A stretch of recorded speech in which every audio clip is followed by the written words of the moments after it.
Hey guys, so the video you're watching probably demonetized already. Just letting you know that we're on Patreon, patreon.com/Pantelis. Get yourself some exclusive content, bonus podcasts. We have stuff early up there. There's also episodes that you can only catch on the Patreon, patreon.com/Pantelis. I take you for a ride on the devil's ship. I'll take you for a ride where you sink or swim.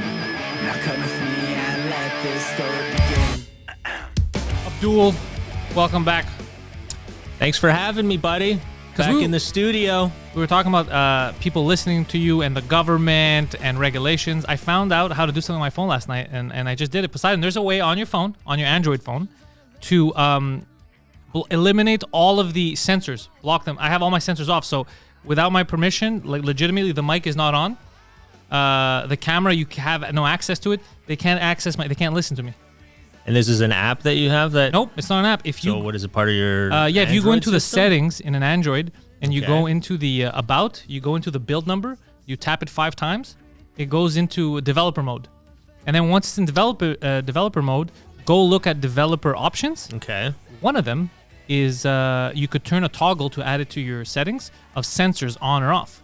And that's what the sensors are. So I turn them off so that it doesn't follow me, it doesn't listen to me. Because normally it would give me ads. Like I'd say something Right, yeah, no, for sure. I think I have mine on, but see, is it still going to do it? Because I think I've turned mine off. Oh, no, but this is you have to go in the developer mode. You have to actually make the device. I remember once doing a thing that like, I don't know, it was one of those like Facebook. It doesn't work. It was like, if your phone is listening to you, go in your settings and change this and that. And then I still saw ads. So it's like, this doesn't make sense. This is the only thing I found that so far has been a day. Because Uber Eats kept pinching me too. Every time I would say, "Hey, I'm hungry," I would get a notification within a minute of, "Have you tried this?" I'm like, "Okay, this is so gross." Yeah, I don't even know why we have phones. Like, just get rid of the whole like just. I could do the flip phone. I can go back with just a phone, like just a phone. That's all I need. I could go back in the sense that I only use it for work. All the extra shit. I know, but do you need it? Like, you can use a computer, like a laptop, to check your emails and send. I don't want to. I could. Why not? It's bigger. It's easier to see. You got the nice big keyboard. You can. Yeah, I like that for Why editing. do you like the phone? It's just quick. Is it really quick? It's not that quick. Yeah, I could be walking down the street. Load a fucking page on it and it takes forever. Some pages, but if I'm walking down the street and someone sends me an email, there's a question, I reply right away. I know what it is. Bam, it's done. I don't have to think about it. Oh, I gotta get to a computer. If you didn't even have the phone, you wouldn't even know that they shot you a message, so you wouldn't even have to think about it. This is correct. However, sometimes timeliness is how you avoid losing a gig. I get that, but that's the problem with our world today. Is we're all like on edge, just like I'm not gonna lose it. I'm gonna not get it. It's that fear of missing out. That's the whole thing. The whole reason of having a phone. It's poison, though. It's crazy. Because if you feel like, even I try, like I'll delete my apps and I'm like, I don't want anything to do with this. And like within like 5 hours, I'm like, fuck, maybe just Twitter. Let me put it back on there. And the most toxic one. And then you're like, oh yeah, there's like sometimes I watch like my city council meetings. They air them on Facebook Live. So then I'm like, oh fuck, city council meeting. And I go on, I'm like, fuck, I don't have my Facebook app. So I got to download the Facebook app so I could stream it onto my TV and. Wait, how fun are those city council meetings? The best decision I've ever made in my life. Watch every one of them. I don't even know which town anyone lives in, but man, they're fun. Like watching these city council meetings online, they're just like, I got this one guy that's just like super passionate, and he just like, he argues with the mayor on everything. Now there's a new mayor, so he's cool with him, but the last mayor, like, and he would just like, Monsieur Miles, petit question. And like, he just goes off on these tangents. Like he feels like, you can tell like he feels like a Martin Luther King when he talks. Like he thinks like everything he's saying means the world. Yeah. But he's also a very sweet guy, and you can tell he really cares. And a lot of the times he legitimately is like grilling the mayor on real shit. Yeah, he is right. But it's just funny the way he talks. Like, man, I get a kick out of this guy. I love watching him. You need people like that, and you need people that are comfortable speaking on a public forum. Yeah. You know, we take that for granted, people like you and I. Yeah, I think so. Because like when a lot of people go, I don't know how you do it. You go up there and you talk to people. And and even on shows, or if I tell someone they have an issue. I think I feel. Yeah, and I tell them, just go deal with it. Just tell them. He's like, oh, how am I going to say? I can't say it in front of people. Right. What are you talking about? Yeah. You have an issue, but most people don't. They can't get up in front of a public forum and be like, all right, listen, mayor. You're being a cocksucker. What are you doing? They can't do that. Right. They can't do that. Tell They're the like, mayor's being a cock. Not Not everyone can do that. I have if I have a minute, I would like to, and then no one understands. You're like, fuck this buffoon. It's not innate in everyone. Yeah, I mean, I get it sometimes if I'm not like in my domain. I don't know what it is about stand up. I just feel like I'm in control. I feel like I enjoy being up there with a crowd. When there's a crowd, I'm okay. When it's just like, these Zoom shows weird. Oh, these Zoom shows are weird. Like I haven't done too many this year. I just can't. I don't like it. I can't do me it. neither. It's just, I did one. I think we talked about it. I can't do it. They just like, they're irritating to be able to tell your jokes to nobody and just hopefully they're listening and getting what you're saying. And then I don't know. I don't enjoy that. I don't enjoy the Zoom show. We have this. That's why we have the podcasts. But like you said before we started, and I wish you were wrong, but I think you're right. What's that? There's going to be crackdowns. I don't think we're going to be able to do this freely for forever, or at least in the foreseeable future. I don't think so either. Because there's just too many people saying things that they don't want you to say. And being able to, and it just doesn't make sense. Because if you think about it, how many people made money, like so much money off of the internet, like on their own, like with their own YouTube channels and their own, whatever Twitch. it is. Yeah, Twitch, whatever it is, whatever, if it's not even controversial or not. It's just like a boom of a lot of people having a lot of money and control to do whatever they want. There's no more like oversight, right? They don't like that. Right, they don't like that. It's like a network, right? A network wants to be able to have oversight and say what goes on their network. Yeah. But when you give someone like, you give people the access of YouTube, the years where there was no like oversight or telling people you can't, there was no taking any videos down.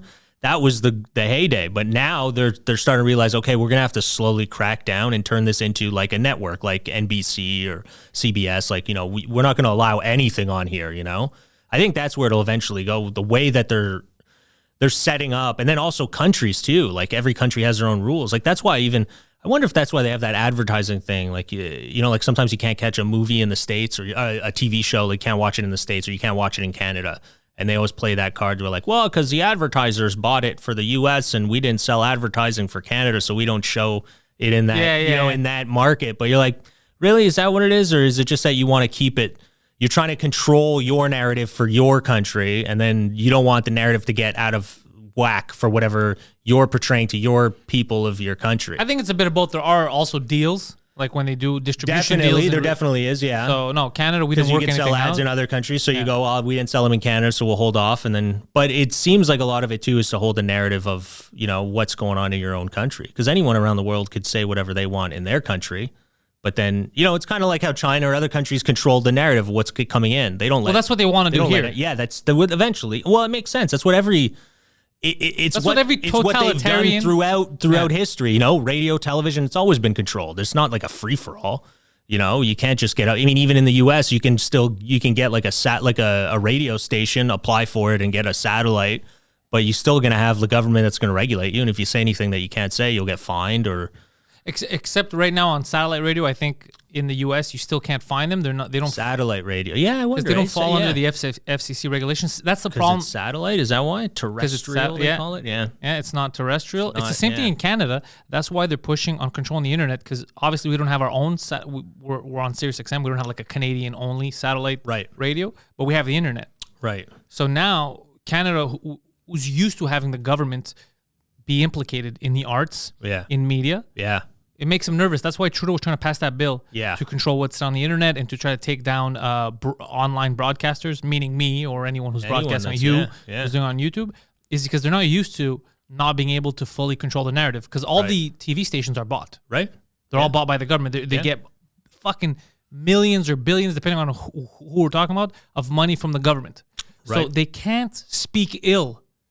Like the way they get their paychecks is from that guy. So if that guy kills a kid, they're not going to be the first ones out to be like, this guy killed a kid. They're going to sweep it under the rug. It's strange that they do. Yeah, when I was on 22 Minutes, they did that a lot. Like I didn't think it was like that because when I used to watch the show when CBC. I was a kid, it used to be very like they would take down politicians. But then which ones? Yeah. Well, that's it. But when I got there, I even did like the conservative convention in Calgary one episode, and I was like just cracking jokes, trying to chasing them down. They didn't want to talk to me, and I'd like run after them, like, hey, sorry. And they're like running through doors, but I just kept like I grilled them, And I remember coming back and the showrunner was like, "It's funny, but it's a little mean, no? Like you're taking it out on them." And I go, "Fuck, they're muzzling scientists. They're cutting funding to everybody that did good, the healthcare sector, everything, and you're just and so what? What do you want me to be nice to them? Like I don't understand it." Yeah. But it's because they pay the bills, right? They give you funding.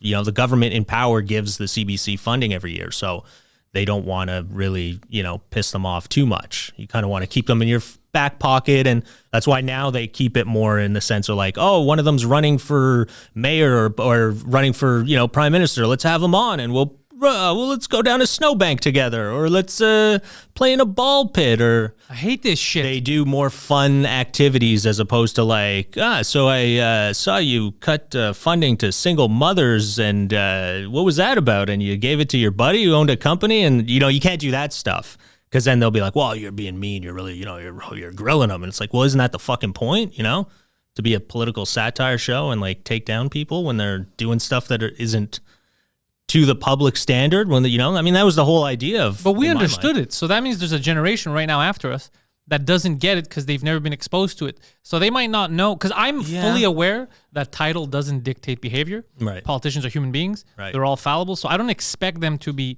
divine people. Mm-hmm. It's normal to see them make mistakes and to be shitty people and for me to not like them.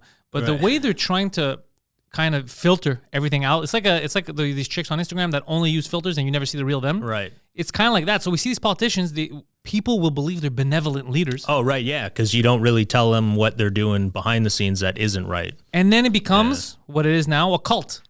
How can I go against him? He's never done wrong. Right, yeah. And it's almost like if they play a certain narrative, you can't go against them because then people go, well, why? Because they're progressive that you're taking them down? You're like, no, because they did a lot of unprogressive things. Yeah, they're very regressive. Yeah, they're not progressive at all, but they just, people don't, once they portray themselves as that figure, they just automatically, the general public assumes that's who they are. Don't touch them. Yeah. They're sacred cows, as they call them. And that's what we always go Sacred against. Sacred cow. cows. You got to take down the sacred cow. Yeah, they're making it illegal to take down the sacred cow. I notice now with even Rogan, they're in a weird spot because even though they're mad at him, right, he has so much influence, and even monetarily, Spotify is making so much money off Rogan. Yeah, they for can't sure. even. They're like, is it worth it? I mean, he's not wrong. They're mad, but this is how we're gonna thrive. Right. And it's just like, we were talking about it before we started recording, and that's what I mentioned, the fact with like guys like how people have that conspiracy with like Lenin, right? They killed him because he had too much influence. John Lennon. Yeah, let's make sure we know what Lennon we're talking about. But that's what it makes me wonder, like, what was his influence numbers, right? Like, what was he at before they decided he had a lot of followers to kill him? Like, he had a lot of Instagram followers. Yeah, like what was his following at that moment in time? And especially back then too. Like, how did he? He was huge. He didn't have, like, I guess it was the news that just loved him. Like, I mean, there was no social media. How the hell tabloids? Tabloids, yeah. Yeah, the news, the news, media, talk like, shows, yeah, you go on him. those. Everyone So loved him they gave because him of a his music. platform. But I guess, like, what was the reason that people say they killed him? Like, I mean, why don't you just why didn't they go after the media companies that were giving him all that? But I just wonder what his numbers were that he was influencing. I don't think they killed. Like, I don't think. Or who's they, I guess, is the first question. I could believe The that a government. crazy fan killed him because people are fucking nuts, and you get crazy fans, and That's what I think ultimately did happen. But it would yeah. not surprise me if we find out in a couple of years, like JFK, that it was orchestrated because this guy was talking a lot of shit. Right, yeah. You get to a level where you talk enough shit and you have enough influence, Yeah. they won't ignore you anymore. They're going to find a way to silence you. And Right. it could be threats.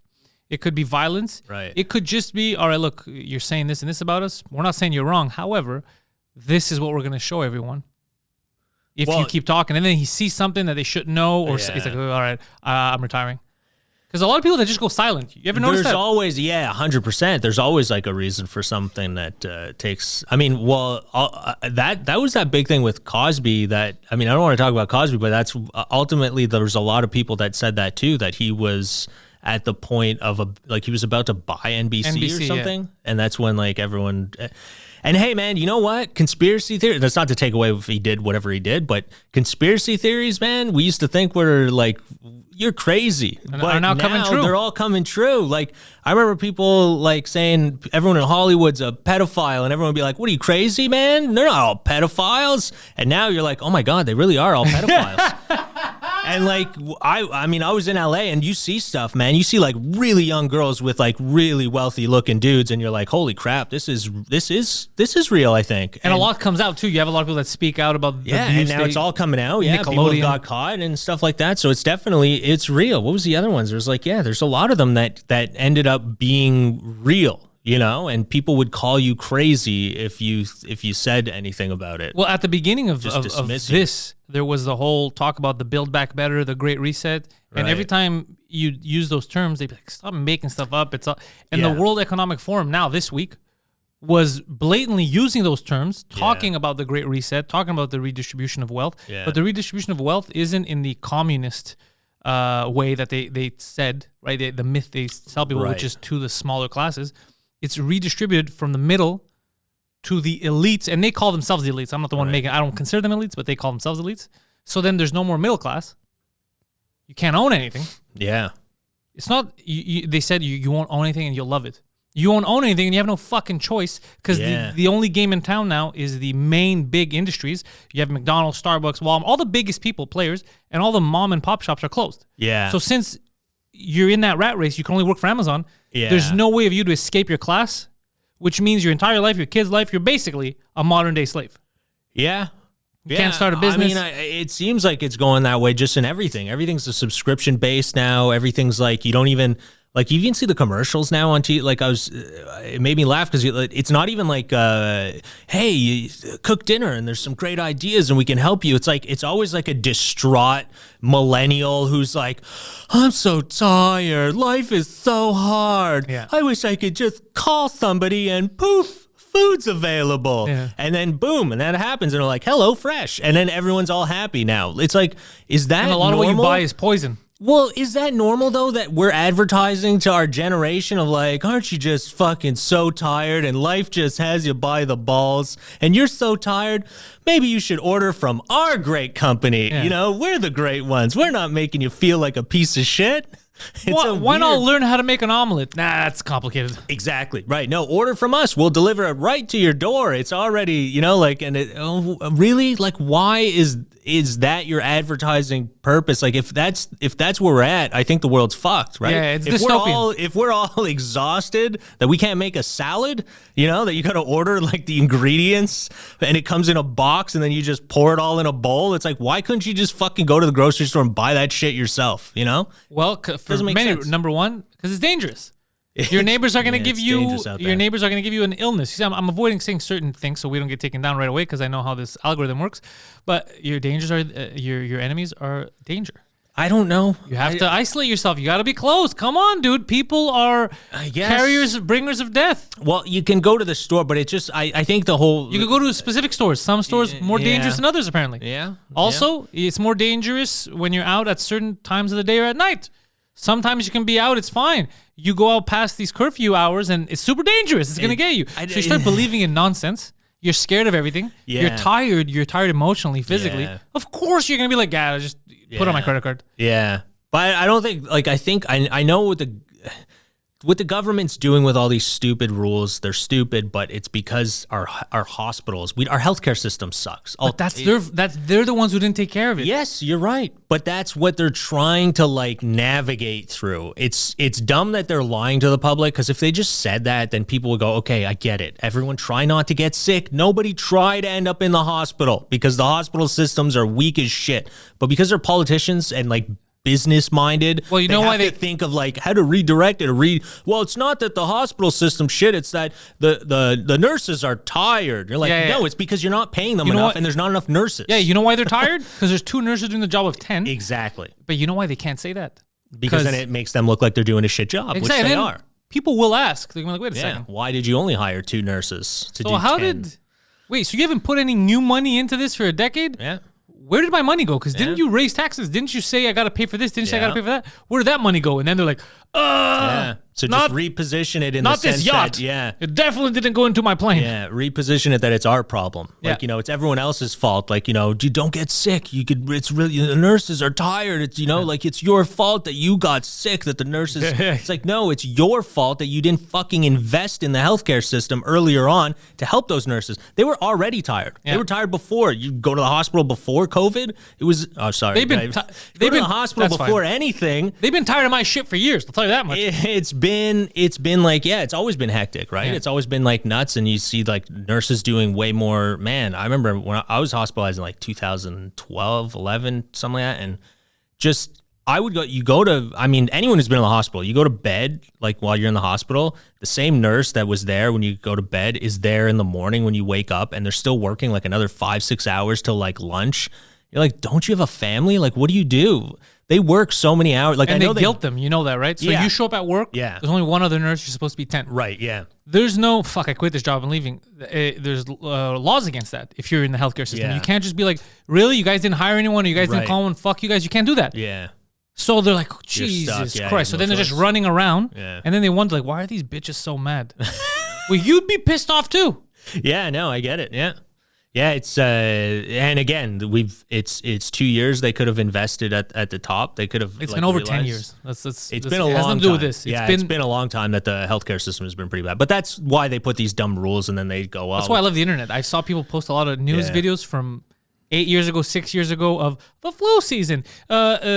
Hospitals are crowded. It's over. The same shit they're saying now, and all the Right. deaths. Yes. Same thing was happening years ago with the flu Yeah. every single year. But they try to brainwash us into forgetting all that. So Yeah. not only has the healthcare system been shit for a long time here, the flu's been fucking dangerous for a certain demographic of society. Yeah. Forever. Yeah. Forever. I didn't know until this started. I had no idea people die from the flu. Yeah, and that makes you wonder too. It's like where do you go? Like, how does this keep happening? Like, how do we move forward? Like, how do we like get out of this funk of going every winter now we're just gonna lock ourselves indoors and not be able to go anywhere?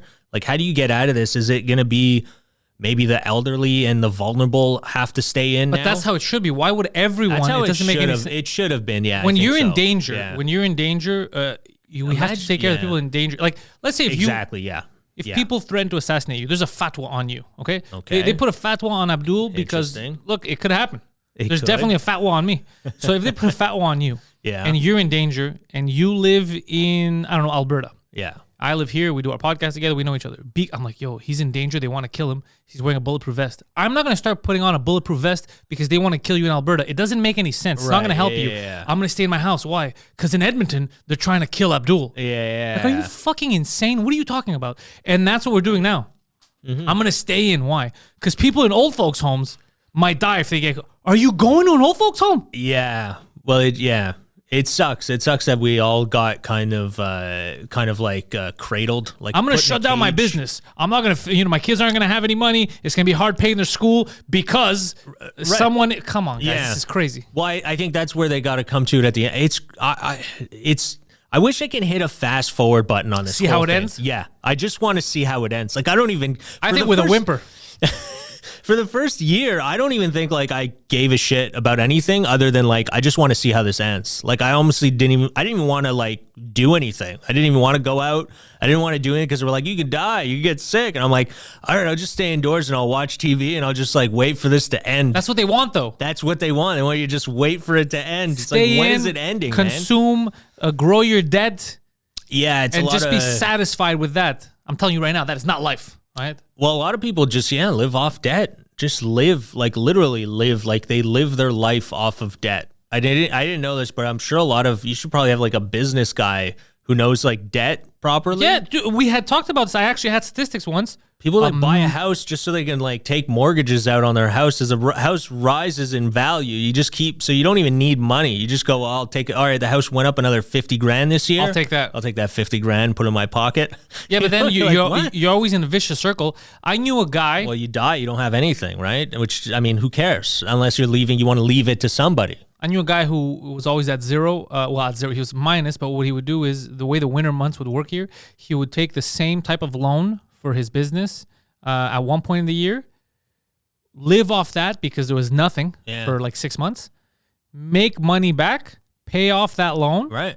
3 months later, take back the same amount because then business was down. So he would only make money for 3 months, but he would always be at zero at the end of it. He wasn't saving anything. Okay. It was just like a vicious cycle. Just living off of, But most consumers, most regular people, they're always in the minus. Yeah, because we're trying to live the life that they told us of, like, just save your money, work. But you can't. You can't. The way you get paid, the way the taxes are set up, the cost of things going up without your wage going up, it's impossible. So people are like, hold on a second, I'm trying everything. I'm trying to eat well. I can't eat well and pay for it. Right. Because the way what it costs for me to eat well, I can't afford it. It's either this or the rent. So they put people in this weird bubble, so they get depressed, they get anxious, and then they blame people for being depressed and anxious. Right. Like, why are you depressed? Why don't you just get a job? Like, I have 3. I have 3 jobs. I have 3 jobs, sir. 2 kids. It's impossible. Like it's Dude, fucked up. when I was living in California, I couldn't believe seeing people who have jobs and they're homeless. Like, they actually live on the streets. Like, I talked to the lady that would clean our apartment. Like, she told me herself that she had friends that she worked with at her other job that lived in a tent. Like, they found a little area that they could set up a couple tents, and they all live together and help each other. And they just live in their tents outside, and they work jobs, but it's the only way they can save money. If they don't, they can't save money.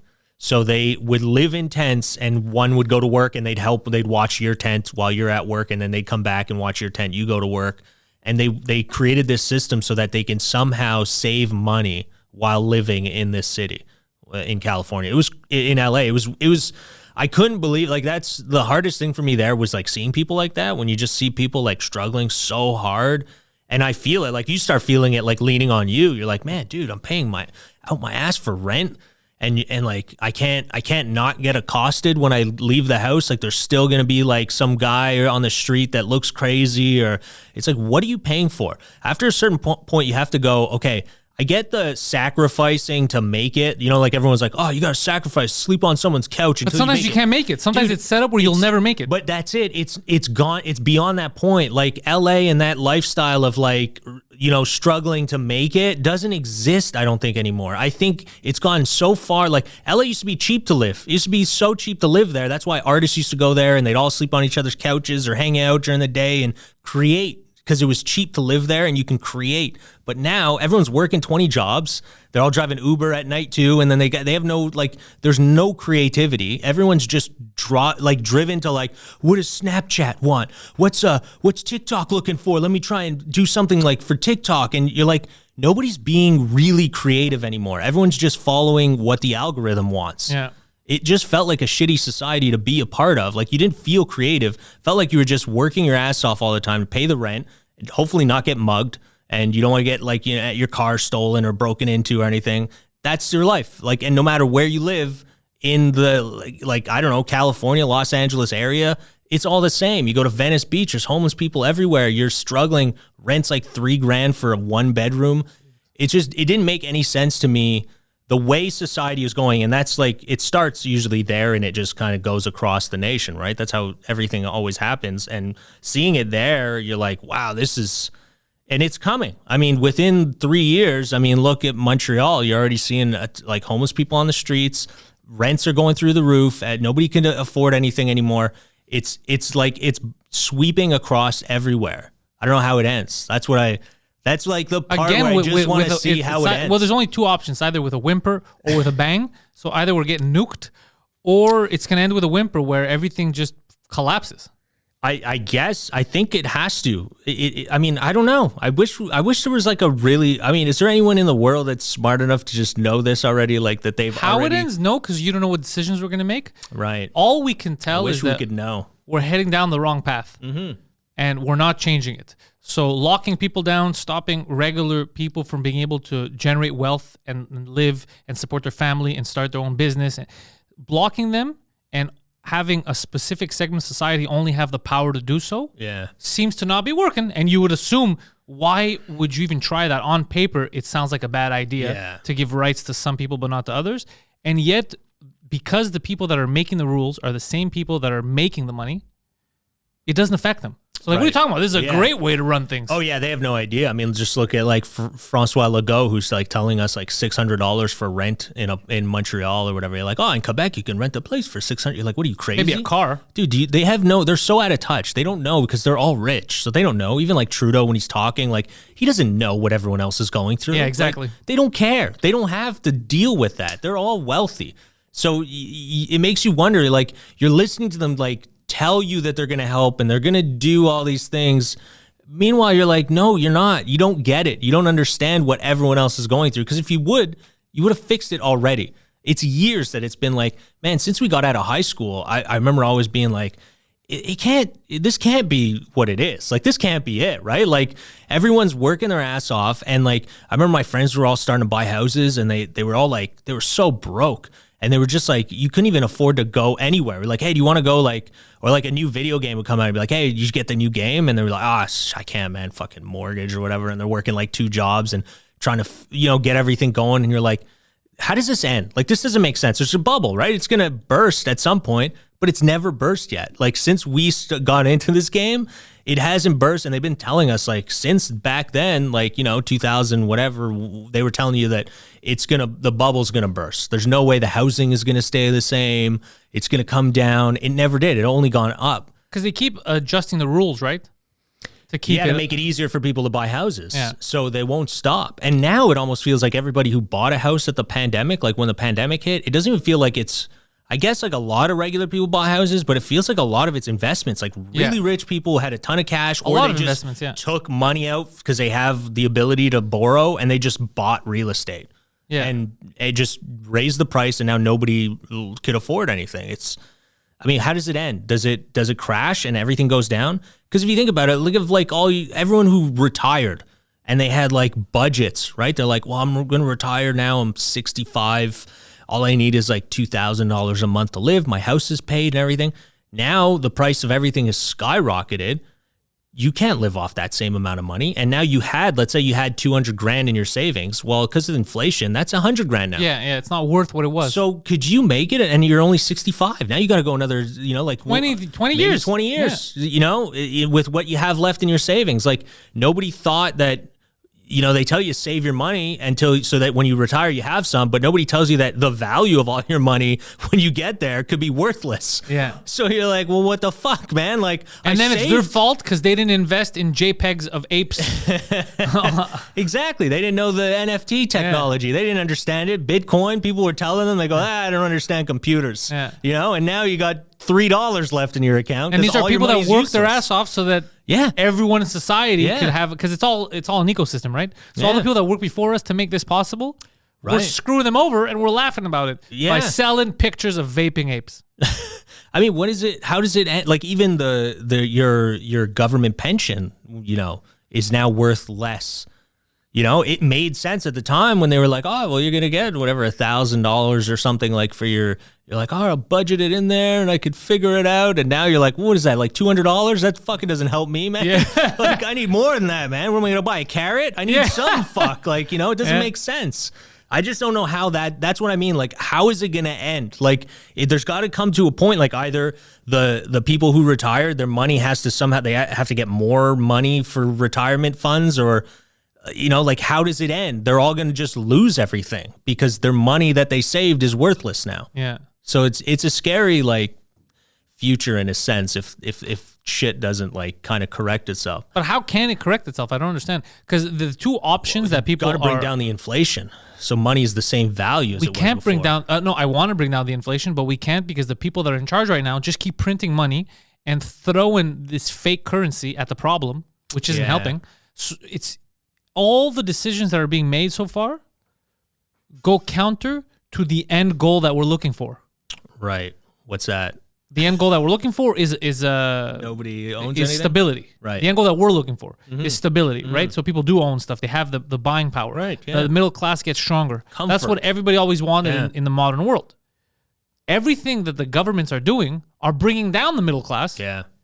They're separating the gap. They're making the gap larger. Yeah. So they're telling us one thing, but everything they're doing is not helping that thing. Yeah. It's doing the opposite. So we're going further and further away from our goal, and then we're sitting here like us. Now that we're talking about, there's going to be a lot of people who listen to this and like, Oh, fuck. I didn't realize. Yeah, that's true. We are getting further away from what they're promising. Imagine, dude, like you bought a house that if you would have bought it 2 years ago at the starting of the pandemic, and it's like, what did they said? It went up like, I don't know, 30% or something since the pandemic. That's crazy.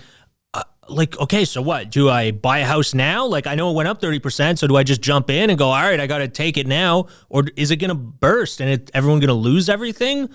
Or do I take the chance and go now, and now I have a ton of debt? And like maybe it'll be worth another 30% in 5 years, and I'll win on this investment. And then what if it tanks? What if it tanks? I just lost everything. You know, like I don't think these politicians understand the stress that the society everyone else is living in is going through. They don't understand it. Because if you're like somebody who wants to try and have a decent life and a retirement at some point. Like at our age, like people who don't just live like, you know, well, I'll just buy this and order that and who cares and whatever. You're still trying to like kind of keep your affairs in order. It's fucking stressful because nothing makes sense. When did you start working? At what age? Me, I started working. My first job, I was 12 years old. There you go. Yeah, my first job. My first real job was 15. Yeah. Let's say, like I worked before that, you know, like little, like, you know, stuff around that wasn't that was on the table. But 15, I started officially working. 12, I would work too, but it wasn't as like a part time. It was, you know, I would help out I did it only in the summers. I did it, but yeah, 15, I would do it too. Yeah. So I've been working for just over 20 years. Just over 20 years. I know people who are older than me, who finished school, they started working, that have technically, now they're getting ready for their retirement, that have working hours that are less than mine. So at 35, I've been working for 20 years. Right.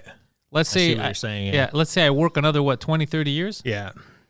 So 50 years of working, and at the end of it, I could end up with absolutely nothing. Yeah. Even though I've been paying taxes this whole time. Yeah. That's what's scary. Yeah. That's what's scary through this whole thing is like we might not have a fucking retirement.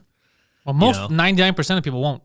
The way it is now, it won't. And then again, a lot of people are working for themselves now, which again, so you don't have like a retirement like you would. Like, yeah, okay, you'll have in Canada, you'll have your government pension as long as you're paying your taxes, but you used to work for corporations or something like a good company that would give you benefits and they'd give you a good payout at the end and a good even package. those, they always find reasons at the end to not give you that money. Well, a lot of people got screwed. Yeah, a lot of people got screwed. Like Montreal had the Northern Telecom days. That was a big thing. Like Northern Telecom was like a huge company that just failed in Montreal. Everyone had people work there. They had all their pensions just wiped out and everything. It was a big deal.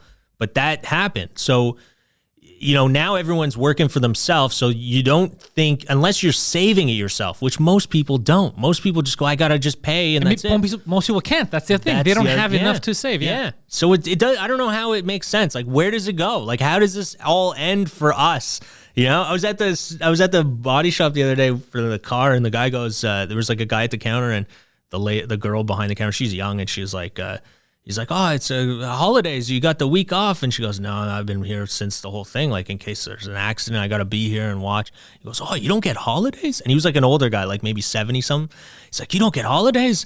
And I was like, sir. Those are remnants of the past. I go, your days, man. I'm like, enjoy your retirement, man. I go, me and her, we ain't getting what you got. And he's like, well, we worked hard for it in our generation. I go, yeah. You worked hard. Good. No, enjoy they did. it. No, they did. They worked hard, but they're not the ones who, they worked hard for us to have that. And then a couple of fucking suit and tie people came in and fucked it up for everyone else. Exactly. So that's it's not to say they didn't work hard. No, that's an insult for them that they worked their whole lives at the next generation.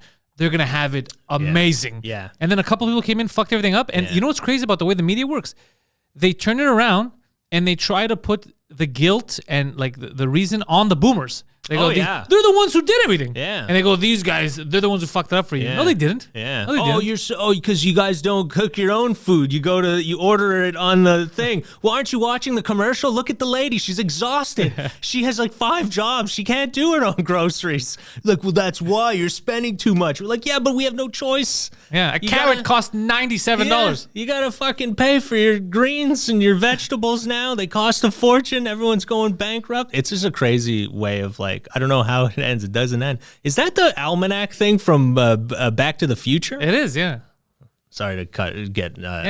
It was a gift. Span. It was a gift for. That's very cool. For the studio by friend of the show, fellow podcaster here on my network, Guido Grasso. Host of Oh, the Intellectuals. cool. Yeah. Yeah, that's a cool. Yeah, he brought us a gift for the studio. Yeah, that's a cool little memento on the wall there.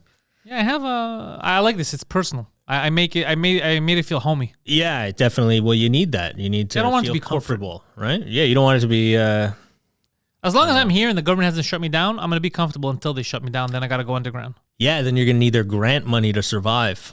So I figured something out. Someone messaged me. Actually, a few people wrote about it, like on comments of different videos. But someone messaged me and said, in French though, "Hey, how come you're one of the only comedians that are talking shit in Quebec about the government?" And I thought everyone's talking shit about the government, the French comics. And I realized it's not that often. A lot of them also like.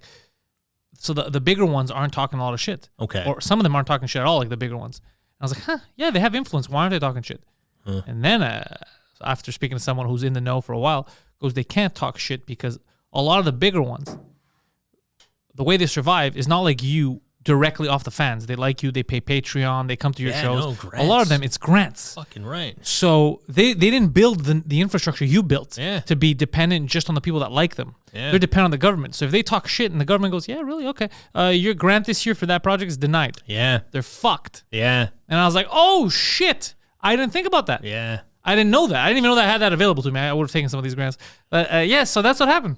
A lot of them, their bread and butter is off money from the government. Yeah. Or the shows that they have are on these government networks like Radio Canada, CBC, all that shit. Yeah. So they can't talk shit. It's their bosses. But a lot of them, yeah, they do like a lot of these theater shows. I wonder in French. I don't know too much about it, but yeah, they get a lot of grant money. A lot of grant money. Yeah, and like we're not used to it because we're like stand up in English. The government hates me. They don't give me We anything. don't have no grant available for anything that we do. So yeah, it makes it. But there's a lot of people, man. That's the other thing too. Is there's a lot of people just clouding up space in this industry with grant money. It's like take away their grant money because they don't fucking, they're putting out shit, but they're able to put it out because they get paid for it and they're making money, so they keep doing it. Bro, the CBC has produced some terrible content, some garbage shows. I'm like, really, this is where our money's going? Yeah, that's the thing, man, is there's some that are good, some are terrible. Some need to they need to cut them. But I got to say though, man, there's some shows like people bitch about the CBC, man, like watch Marketplace, watch Fifth Estate, watch like some of those like all these old news investigative programs. Man, like even on Radio Canada, like what is it, Enquête or whatever? Like, Enquête, man, dude, that's where your government, that's your bread and butter, man. Let them keep uncovering all this bullshit. Yeah, but those are 5 shows. I know. And there's billions of dollars being played with. But that's what so we that need I can learn what the best chili is around Canada. Well, people need to just go it's not defund the CBC. It's fucking restructure, the government grants. Like, let's go through the system and wipe out anybody that's like just milking it, not doing their job. They've been there long enough. They know how to apply for the grants and the paperwork, so they get it. It's like those people need to fucking go. Yeah. And we need to like bring in some fresh blood with people who are not afraid to take chances and do and say what they want to say. But again, it's like you said, they don't because they're scared. I might lose my comfort of getting all this money, for free from the government. We need to figure this stuff out, Poseidon. I need you to apply for a grant. Yeah, Poseidon's got to figure out how to get. Tell them that you're super pro-government, but just don't tell them which maybe one. Maybe the Greek embassy maybe has a grant for any multiculturalism in foreign countries. Maybe we could see if there's a grant. Oh, and then all we do is produce Greek stuff. No, just because. Welcome to Poseidon's kitchen. He's like, I don't know how to cook. He's just panicking. He's like, I ordered delivery. He's just looking at the camera. Poseidon cooking baklava. Poseidon, bring me an extra bottle of water, please. Thank you, my good man. It's what are you gonna do? I don't know. The world seems like it's in a weird state, and I don't know where to go or what to do. I think that's the ultimate thing. Like, it's making me just annoyed. It's just not knowing what you're able to do. You booked shows, right, in New Brunswick? Yeah, they all got canceled. Oh, they all got canceled. We have one live, so we're doing it still, but we're doing a live taping, or we're doing a taping in a theater for no crowd, or maybe 10 people, I think, and then they'll play like a live, like an online show. So they'll record it and they'll put it together and package it, and then they'll put it out for people in Nova Scotia, New Brunswick, and PEI. We were supposed to do we had 9 shows, 9 theaters across New Brunswick, PEI, and Nova Scotia, all canceled just because of what we're going through. Everyone's, the herd is thinning, so they're canceling it. But yeah, we just, those are the things that, like, again, I love a fast forward button, because even for myself, like, I know that affects me mentally. I know that pisses me off. Like, I know that, like, Being stressed out is not helping us. well, that's it. You know, like, you think, like, you can't deny that you had all your, you know, you had a big chunk of income coming in, and then it just gets, like, cut in half.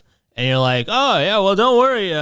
You're staying indoors. You're doing the right thing. You know, like, that's going to still screw me up somehow down the line. Well, the reason why I ended up in the minus too this year, because there was some months where it was 90% cut. It was just because they made you invest in stuff, and then they took so there was plane tickets that I didn't get refunded for. There was all kinds of shit that you set up for the tour, and that you don't get back. Yeah, and you're like, what the fuck? It's a setup. Yeah, it's pretty crazy with that. Well, that was another reason why at the start of this pandemic, I didn't travel or didn't go nowhere, because I could see everyone kind of getting ripped off. Like, companies were just not giving you back your money, and they're like, hey, man, you said that you were going to refund me. And like, people flying, and you have to do the test when you come back, and that's like $300. And I was like, this is just crazy. Like, why? Like, everything already costs a fortune. I'm going to go start spending money on tests. And what happens if I get sick? Now I got to stay in a hotel for 7 days or whatever long it takes. That the at your own expense, because you're a criminal. Yeah. And if you would stay at your house, that is way more dangerous than in a hotel with poor ventilation with another couple hundred people that have a virus. None of it made sense. Like, I get what's going on. It's like everybody else making the rules doesn't. You know, like, doesn't it feel like that? Like, you're like, okay, I get it. Don't spread it. Okay, but wait, why is everyone allowed to fucking go on vacation? Like, why the fuck can I work, but people can still go on vacation? It's not that I hate that people are going on vacation, but it doesn't make any sense. Yeah. You know what I mean? Like, just makes sense, and then we'll all be okay with it. No one would probably question it, because they go, well, yeah. So I can go to the grocery store, but not if it's a Sunday. Yeah, that's what they did here. They're still doing that, right? It's like, what the fuck are we talking about? Yeah. It does. None of it made sense. 10 p.m. It gets scary out there. Well, again, that's where it goes back to the try not. But yeah, the curfew. You know, is that helping? I guess, I don't know. People not going out. You've been working on anything creative? Yeah, I've been just doing videos once a week now on my YouTube channel, and trying to make videos once a week at least, and writing. I'm writing a lot more and just putting it down so that when stuff does open, I could start pitching. I've been pitching still, even though everyone's like, well, we're not doing anything. Oh, they're all saying you're not doing anything. Well, not everyone, but there are like some things, you know, that anything that's like theater shows or anything that's like, you know, like a live recording or something like that, like they don't do them, right? So it's all, I've been pitching in front of a public. I pitched something last week. We're going to see now what's going to happen, because I got into a little argument with one of the companies. Yeah, I'll tell you about it off air. Oh, okay. All right. Disrespect happening out there. Dude, there's a lot of disrespect out there. And especially now that everything's kind of shifting to like online stuff, like you can feel everybody kind of wanting you to do stuff for them for free or something. And you're like, whoa, pull back. I'm going to fucking pull back here. But you could feel like everybody trying something in some way. And you're like, man, I can't do this. Like, it's a strange, and business is just crazy. Yeah, show business itself is, it's a strange one. It's a super strange business. I have him, you know what I did is, because he took a lot of footage the last couple of months of just behind the scenes stuff on tour with me, with Mike, podcasting. So we started taking this footage, and I want to build out. There's a lot of footage, and he's still going to take more by the time I'm supposed to release it, which is end of the summer. So I don't know if it's going to be like a movie, like a 1 hour, all one shot, or I'll just release episodic like every week. Yeah. I dropped a trailer this week of some of the footage I have of him. Okay, cool. And I wanted to gauge if people are going to be interested in seeing what he sees. And so far, there's excitement. Like, people are actually curious. Because everybody asks the same question. They ask him, what the fuck does he do? Right. Or what does he do? What does he do here? Yeah, they don't get it. They're like, I don't understand what you do all day. Poseidon, if you want, actually, you could put it up on the... He does stuff. He's producing. You can put it up here on the screen so he can see it. I'll put the headphones on. Pardon? Yeah. Aren't you? Pardon? Yeah, they don't know what he does. They don't get what he does. You want me to put the video? Yeah, put on your thing. I got HDMI 1 I get now. what he does. I just don't get how he functions. And I think that's what interests me. Is like, I'd like to see where his thought process, like his decision making. There isn't any. There isn't any. The weird thing is when you see which what is the he fun sees. part to watch. I think is like if you see what he There's like. a thought process. There's no thought process. Well, actually, there is a thought process, but it's always odd. Like when you hear what he's thinking. Of course, he like, has "Get a the thought fuck outta process. here." He put on his pants this morning. Like he knows what he's doing. He's thinking of something. It's like the government. He's doing stuff, but Simon, you're what like, are you doing? why is he you could doing just it go that to the way? channel. You might have to go to the studio. Yeah. Fuck, sorry. This guy's I blanked out. No, because I was thinking of something else. I blanked out. I just. I love how I said this thought process. I just blanked out, bro. I just blanked out. right. See, that's the just interest. go on, click on videos. People want to know how he gets through life while he just blanks Hold out up, like hold that. up, hold up. As long as the volume's on, we're gonna get. You can put your headphones on. You can listen to this. Yeah. It's. I thought it would be fun to show people this. Make it full screen, Poseidon. Yes, just a moment. I don't know why I cannot hear. Well, I have it muted right now, bro. Oh, okay. That's why you can't hear. You fucking dipshit. Well, unmute it. Well, I'm gonna unmute it when you set up the big screen and you're ready to show It's a it. big screen, and it's for the peeps. Yeah, let's go. We can see it. Yeah, so I made this for him. Yeah, you see? So everyone, all our friends have an issue with him that he's always busy. And they don't believe that he's busy. Yeah. They go, what the fuck's he doing? He's busy producing your podcast. Yeah, they don't get it though. What do you even do? That's what everybody always asks him. What do you even do? You don't do anything. And he's always sad about that. I made an epic trailer for him.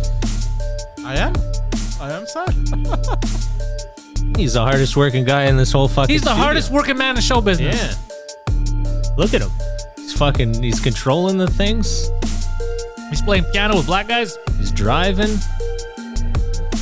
He mostly drives and thinks. I just realized how it makes him look depressed. We have a lot of footage, dude. I got great. That was the first night Mike went on stage after winning the court case. Oh, Like really? I had all kinds of great footage that people haven't seen yet.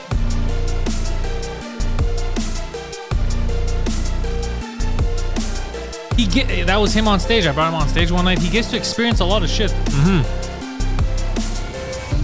He gets to experience grown up life a lot. It is wacky what he does. 100%. He's getting spent all this time in the comedy game. He cries on camera sometimes. He gets scared. He eats. Look at him on a tour bus just making himself a sandwich, falling down.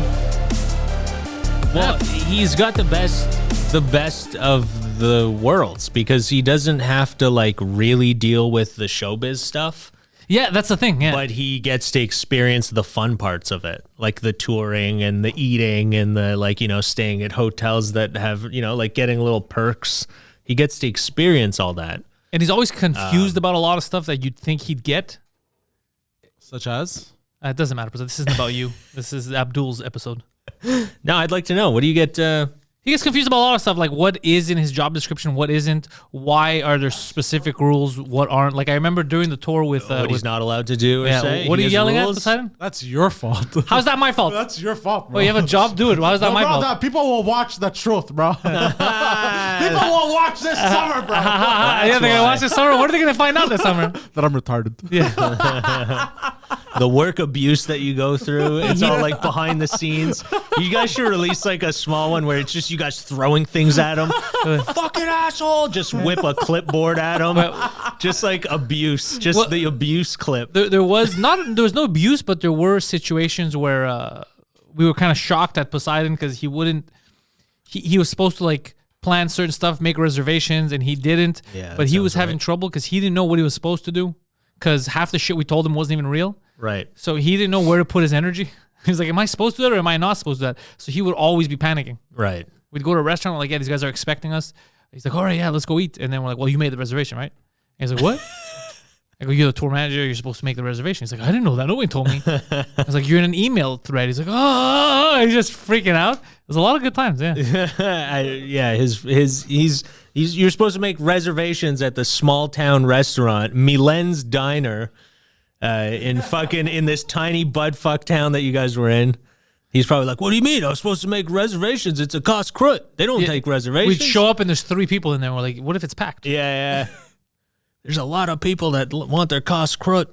It's a glamorous lifestyle that he's got. He doesn't have any of the stress. You don't have to go on stage. You don't have to make anyone laugh. You don't have to worry if you bomb. Well, there's still stress of making sure the shows go well.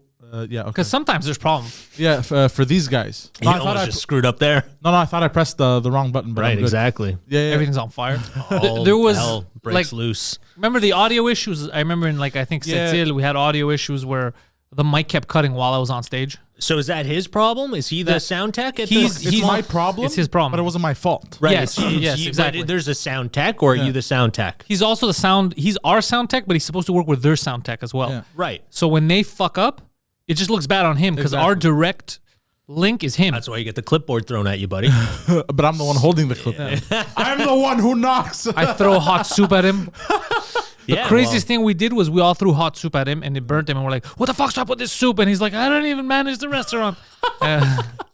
Tasted good when it cooled down a bit, though. Yeah, it Yeah, tasted there you good. go. See, there's always a silver lining. What did I want to say? Can I say the story of the guy at the that did the first joint and it went well, but then he used the fucking rotary phone at the second joint?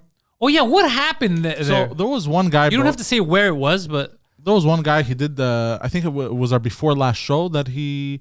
No, our 2 before last shows. Okay. When we were on tour, and he did the first show at this joint, and it went well. He was doing actually lights and sound. Okay. And I sat next to him to, organize the whole show. Tell him, okay, at this moment you do this, bing, bang, boom. I'm fucking On top of it. doing. Yeah, you're shit, doing bro, it. Yeah. right. So everything goes smoothly the first Okay. night.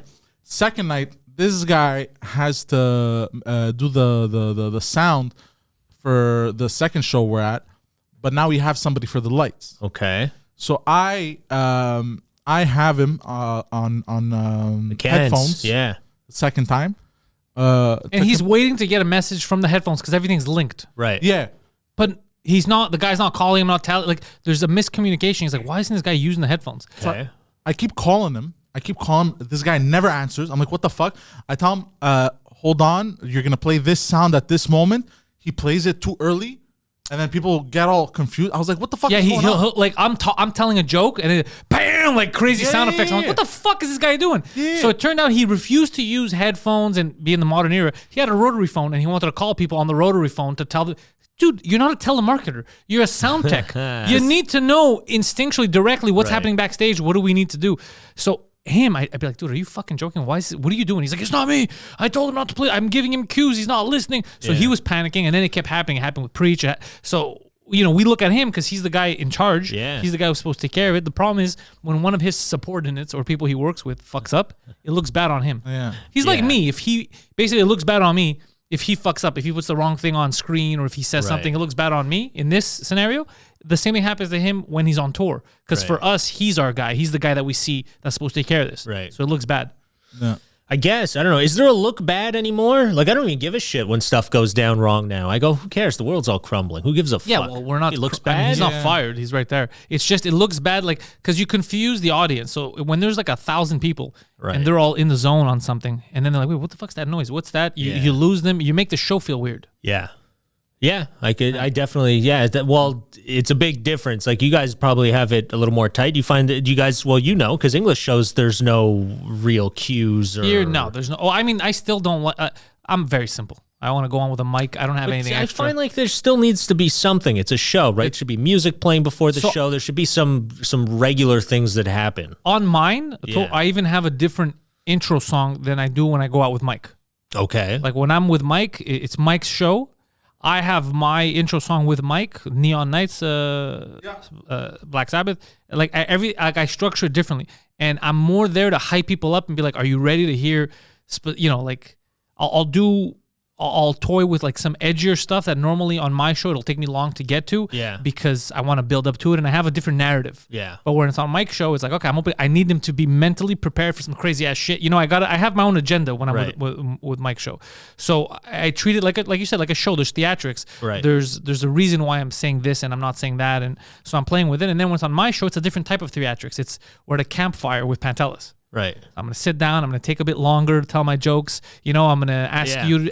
So you're right. I play with it, but more theatrics than I would at a mic if I go to the Nest. The Nest, there's no theatrics. It's in, out, in, out, in, out, So I do play the show aspect of it. It's very showy, but not like I don't use props or I don't have any cues for when I say this, put this on. I don't have any of that shit. You don't use any props, man? No props. No?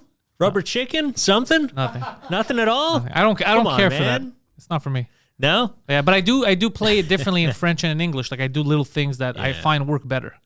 Yeah, it's interesting. I'm sure when you do it often in French, you find little tricks and little things that work on one side that don't work on as the other. much on the other side. And I feel like you paid your money. You wanted to get a ticket. I got to be focused. Yeah. That I'm not just copy pasting English to French. I have to work certain words in to make it feel like, okay, he's actually speaking. He's not just talking. Yeah. And you guys did shows like recently, right? You did some decent up until shows December, everything had opened up again. Mike's tour was up north, and we did like thousands of people. Like, it was crazy. Yeah, that's fun. See, that's what I kind of was hoping they would do with this tour that we were doing in the Maritimes. I thought it would have been I thought maybe they would have pushed it till the spring because the numbers or whatever. But when you saw it in February, I was like, man, this fucking better not get canceled.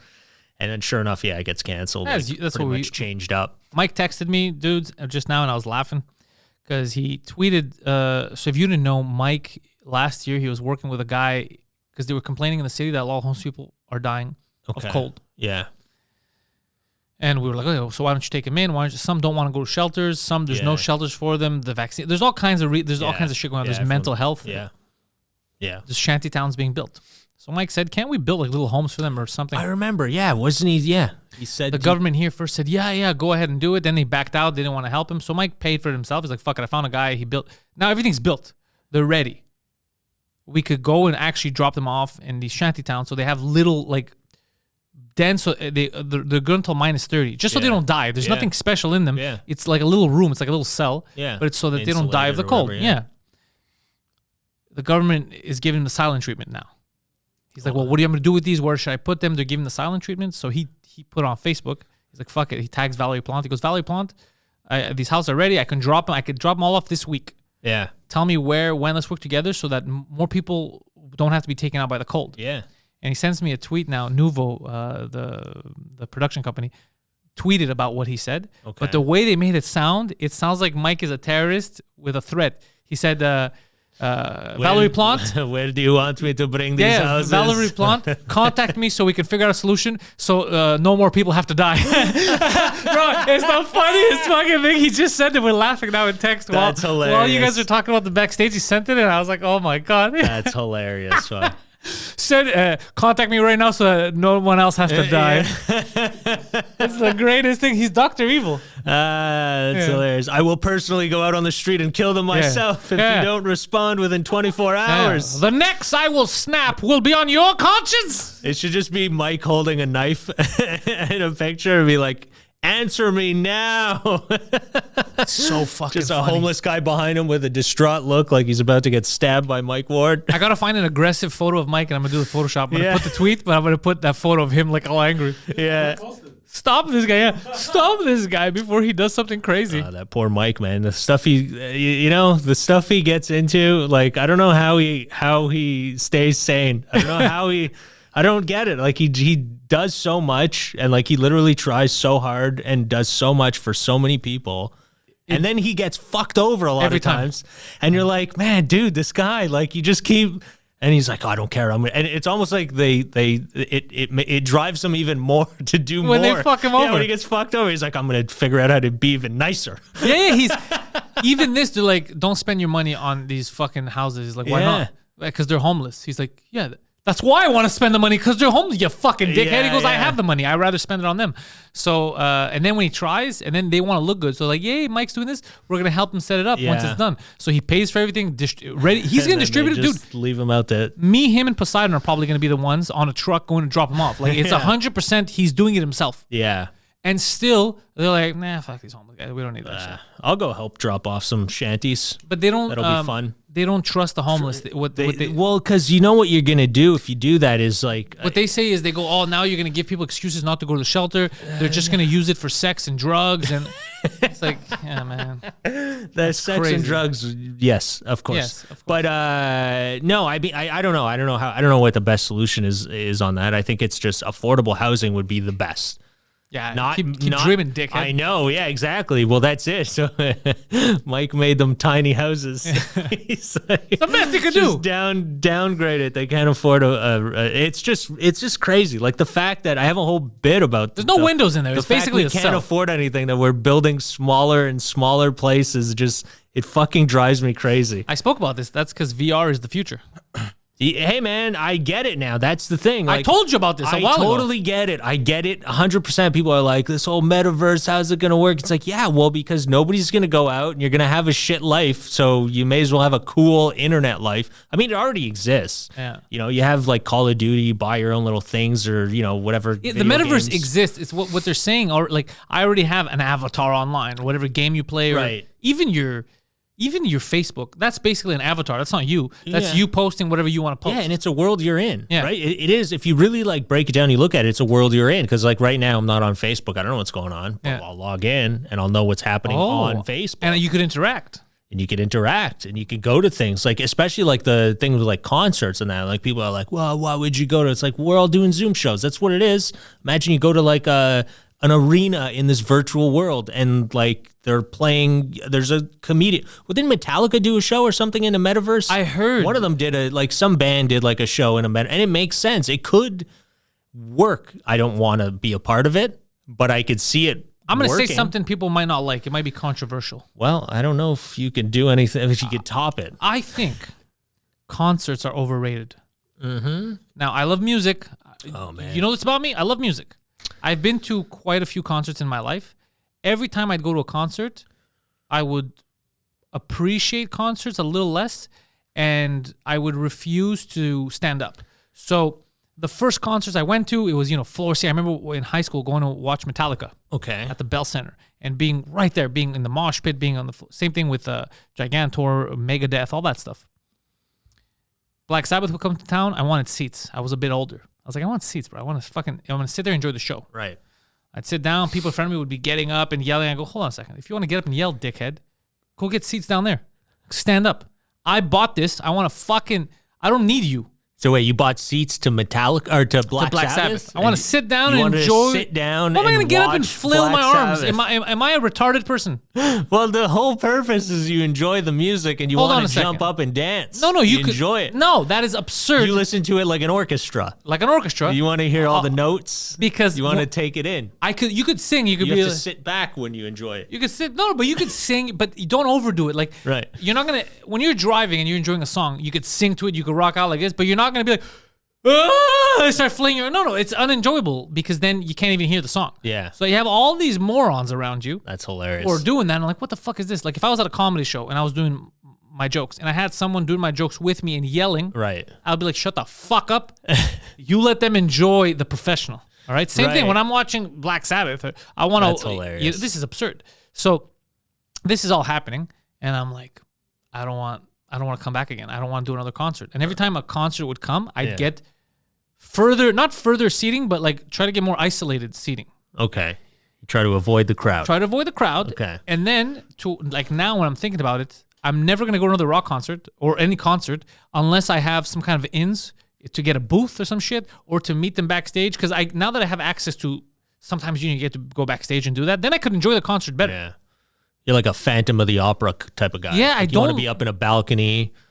Yeah, I don't need you don't want anyone else around you. I feel like it's a waste of money. You're not really enjoying the songs. You're not, you're not even getting to listen to the song. You're listening to the drunk guy next to you. This is the 9th time I see them, and they're just going crazy. It's like fuck off. This is it not depends. enjoyable. I guess if you're sitting in depends where you're seeing it. I get there are places in an arena or something where the sound is going to be shitty. Like that's the other thing too is like when people play like the Olympic Stadium or whatever. Like the sound is going to be shit. What's the point of that? There's Also, no point. Yeah. Let's say you're on the floor.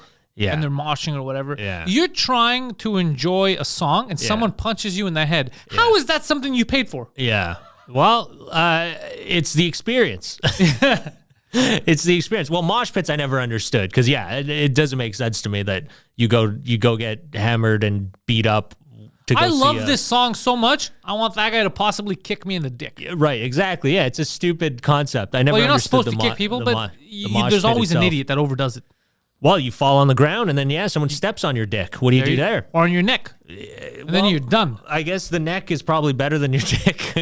Concerts I find are overrated because you don't get. It's not like comedy where you really get to enjoy the joke and the comedian in that atmosphere of seeing them live. Yeah, but I guess it's more the experience of the performance that you're getting from a band. Again, that's why it depends on which band you're seeing. And if it's worth it, and if you can enjoy them. 100%. I Like agree. there's bands like Iron Maiden where you have to see them live at least once. Yeah, I've never seen they put Iron on a Maiden big live. show. Yeah, Alice Cooper puts on a big show. I've I don't seen know if- Alice Cooper, yeah. You know, it's Alice a Cooper's great, showmanship. yeah. Now imagine you're trying to enjoy that concert that he put work into.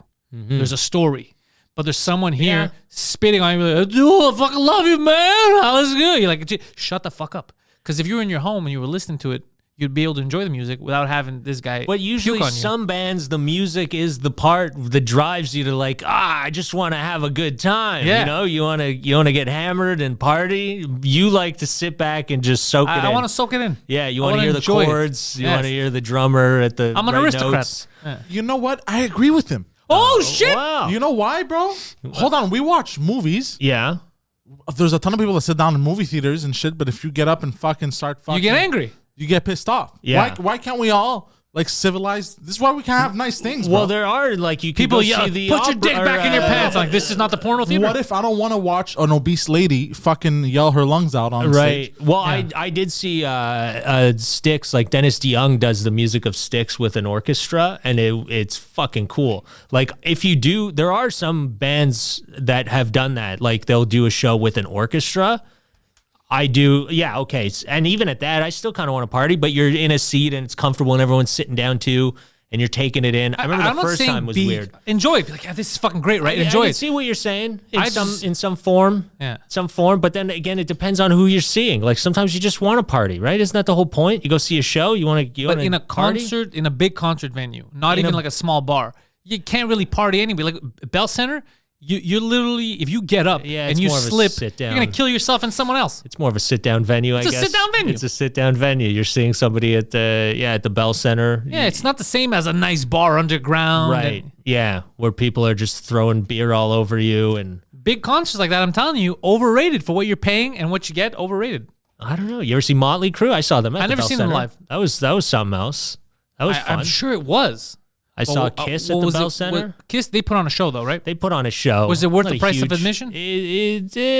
I'm not a huge There you Kiss go. fan, but it was good. It was good. But yeah, again, it depends on where you're sitting. The most thing is the best thing, you got to make sure you're in between the speakers. You don't want to be on the side where you're just hovering around one speaker getting the audio. You want to be right there where you get everything coming at you. Not too close, not too far. You got to know Can't have an echo. You what don't is wanna- enjoyable, Yeah. or else you're wasting your money. Do you remember 100%. years ago? Were you with me, I Poseidon? agree with you there, yeah. But I the- won't sit A down. weekend show. Oh, nice. You're Yeah. with me. So here's what happens. So the Weeknd was in town. I am not only a big fan of the Weeknd, I was Really? one of the people who pushed the Weeknd on people before the Weeknd exploded. Now I had the Back when he was just the weekday. back when he was Friday, he was getting in there. So when he started getting a lot of radio play, I was like, I told you guys, Yeah. it's fucking awesome. Yeah. Anywho, I was lucky. I got to meet him in 2013 Mm-hmm. rehearsals at the American Music Awards. It's a fucking cool dude. Like, so Wow, I okay, got yeah, to you see did, him. yeah, I I remember, got to yeah. see him rehearse songs by Ariana Grande and play it there. You know, where there's fucking 8 people in the audience. Right. Like amazing. That's cool. So when friends here and my buddy's sisters, everybody, they wanted to go watch him, and like, let's go get. They got tickets. Like, yeah, I'll pay. I'll watch him again. He's fucking great. When we walked in, I think the tickets were like on the side stage, like this. You're on the side, basically. Okay. You could. There's a fucking pole in front of you. Yeah. So I was like, yeah, it's not happening. Right. And like, what are you talking about? I go, no. I've like, he puts on a good show. It's fun, Yeah. but you can't. Even, this is a waste of money. You can't enjoy the show. Yeah, 100%. I agree. So I remember going and complaining. Remember we got our money back at the ticket office. I go, you can't give me an obstructed view ticket. This is absurd. So I complained downstairs. The lady was like, no, you can't get. Until we argued, and I think we got our money back. But some people wanted to stay and watch the show. yeah. So I go, you're not gonna enjoy the show. You can't see him.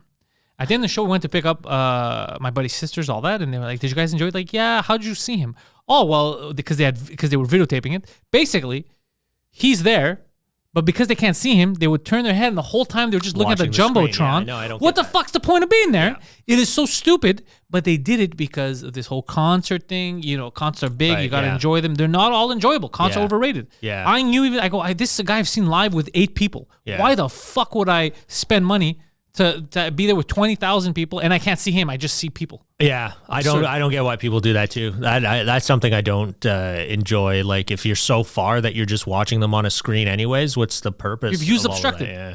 Yeah. I mean, I've done comedy shows too where you're like, it's a crap bar and there's just like TV. So they'll put you up on the TV, but like people in the back, you know, they're not looking at you. Like they're watching you on a TV, which I find sucks. Like I feel bad for people they paid money to come see a show. You're just watching a screen. But yeah, there's definitely people that enjoy that. Again, suckers. There's a sucker born every minute. There's a sucker born every minute. I've done So shows too where there's like $80 polls. to watch TV. There's columns, so like I'm telling Yeah. jokes, and I know that some people they can hear me, but they can't see me. Right. So I'll move around. I'll try. Like fuck, that must suck dick. Well, it bothers me, and I'm not even the one paying a ticket. Yeah, I'm the But one trying to give a shit. Yeah, Like, this it bothers me when there's a pole in the way. There's a few places. I think Moncton, there's a bar, a venue that they do sometimes that's like that. There's just a pole right in the middle. So like you're on stage and the pole is literally on stage right in the middle. Oh, I can't. So you're like, I don't even know where to throw myself. Like, what am I doing here? Like, I go this way, they can't see me. I go this way, they can't see me. I stand here. There's just a fucking pole in front of me. Yeah, they're just watching a poll. They're talk just to them, watching tell a them poll. jokes. Yeah, it doesn't make any sense. Like, those are venues like you got to close and reconstruct this place. Reconfigure this Yeah, bitch. you got to take down a support beam somewhere. Like, this isn't gonna work. But yeah, no, I get what you're saying. I'm the opposite. I like to like party at a show. Like I went to go see Randy Bachman, BTO. Randy Bachman and Burton Cummings were actually playing it, and it was I think it was Theater Saint Denis, and I remember like everyone just sitting down for it. And I was like, this is fucking stupid, man. Taking care of business. Let's fucking party. Yeah, enjoy it. Yeah. Everybody's sitting down, just enjoying it. Like, nobody wanted to. If you got up, they're like, hey, get down, sit down. We can't see. That's I get you. him. That's I you. get him. That's yeah. me. That's yeah, me. he's just Yeah. sipping his fucking tea. Yes. Get down in the front. I Yeah. want a Black Sabbath. They're going to do that killer solo. You fucking sit down so I can see this. Yeah, that's me. I don't want to dance. But that's or also enjoy it. why when people come to see my shows, I like to give everything. Yeah. Like I don't phone it in. I'm, it's my joke. I'm still energized in it. I want you to feel it like I'm telling it for the first time, because I want you to enjoy the experience. You paid money. Yeah. I want you to leave feeling like you got your money's worth. I don't want people to be like, well, Yeah. People were talking and he didn't ask them to be quiet. I couldn't even hear him. I missed that second. I don't want that shit. I hate that when you do a show in like a bar or a club or whatever. Just they let people continuously ruin the show, and you're like, okay, can we get shut them the fuck up, out of here? Like these people are ruining it for everybody. But they just kind of well, what are you gonna? I don't know. Some places enjoy a rowdy show, I guess. Like my shows like are that. rowdy in the sense that like there's and all that and we fuck around, but not disturbing the show. I don't like you enjoy it, laugh all you want. But I don't like the disturbing. What do you do if you get one of those like those horrible laughers? You ever get one of those? I'll address it. Horrible laugher. Yeah, I'll address it. Just constantly sounding like a fucking donkey that someone's I've putting addressed down. it before. I've said like, Jesus Christ, like it's calm down. Like it's funny, I get it, but you need medical attention. But that almost ruins. Like I remember doing a Just for Laughs audition in Halifax, and there was just everyone's set ruined. Like she laughed like a fire alarm. Like she was like, and everyone's like, how do you want me to fucking keep going? Like I can't tell a joke with this lady. Sounds like she's just gasping for air in the back. You can't do it. Like everyone was so mad because it's an audition, and everyone's like, you're throwing me off. Yeah, That'll throw you the fuck off. Horrible. But yeah, those sometimes they're addressable. Sometimes they're just so bad that I don't even know what to do with them. Sometimes those Kick 'em JFL auditions they're hit or miss. Like I've done auditions where it was full, it was the nest, it was fun, everyone was having a good time. Yeah. And then I've done tapings for them, like in the summer, the audio taping that show Yeah. where there's 8 people Wow. and they didn't do a good job of getting people to sit there. It was crap or something. I don't Wasn't like there it. Something that I don't like it. It came out, but I knew I wasn't gonna like it. Yeah. When I got off stage, and I had even told him the day before because we're recording the next day. I said, "You want just give me a link or something? I'm just gonna tweet it. Yeah. We'll sell this bitch out. Everyone's gonna come watch the show. They didn't even want to charge for tickets. Yeah, so it's wow. fucking easy. It will sell out. It's during the festival. Really? And like, no, we got this. This place is gonna be packed tomorrow. There's fucking 9 people sitting there. Oh, that sucks. And you could hear it in the audio. So your delivery, no matter how good it is, feels Yeah. off when you're not getting the reaction that it normally would get. Yeah, I remember doing a Sirius XM thing too, the Top Comic, and they did the same thing. Like they just took the audio from the microphone, and there was no audio from the crowd. And like if you watch it, Oh, that's weird. it's just like everyone's telling jokes, but you don't hear anyone laughing. It just sounds like you're doing a Zoom show almost. Yeah. It's like nobody's laughing and you're just telling jokes, but there is a crowd laughing. And they're like, why is he pausing? You can't hear any laughter, but you're like, why is this guy pausing? Just continue, man. Just keep going with those jokes, man.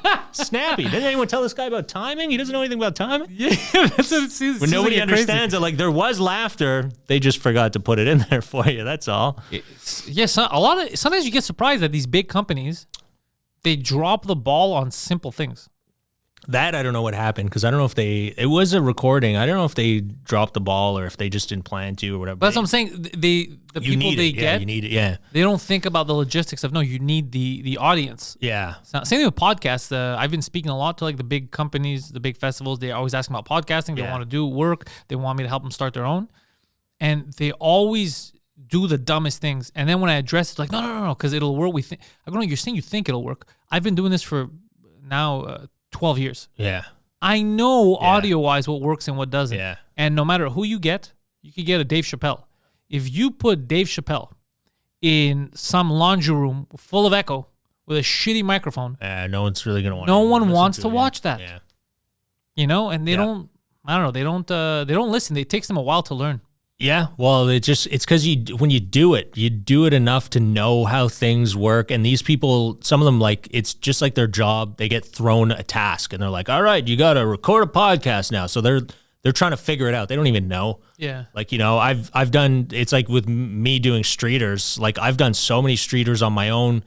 I know how to get people, like I'm doing stand up, like talking to crowds or whatever. Like I'm just good at it. But when you tell them that, you know, sometimes like, well, do you have anything prepared? Can you write down a script? Can you tell us what you're going to say? And I'm like, listen, I don't need to. Yeah. Like, Yeah, you know, yeah. I could do it. Just trust me. I'll do it. I'll be all right. But they freak out. They don't know. So you kind of have to just jot down some stuff like, here, sleep fucking well at night and I'll just do my own thing after. But when you do it enough, you get it. You know what you're doing. Yeah. You've done enough podcasts to know what the audio is supposed to sound like, how to do it, how to set it all up. We had that trouble with the French cast during the Just for Laughs, the French festival. The first 2 episodes, the first day, because it wasn't our setup. It was like, you know, they had set up the mics and everything, but there was something off, right? The Okay. whole thing, and the audio was complete trash. So there's 2 episodes out there that are just, I hate the audio. You can't. It's unlistenable. Okay. And I was furious about it. And then the next day I said, no, Poseidon, look, we're doing what we do in our studio. We're using our settings, copy everything. Right. We're basically making it our own Yeah. because this is not going to work for me.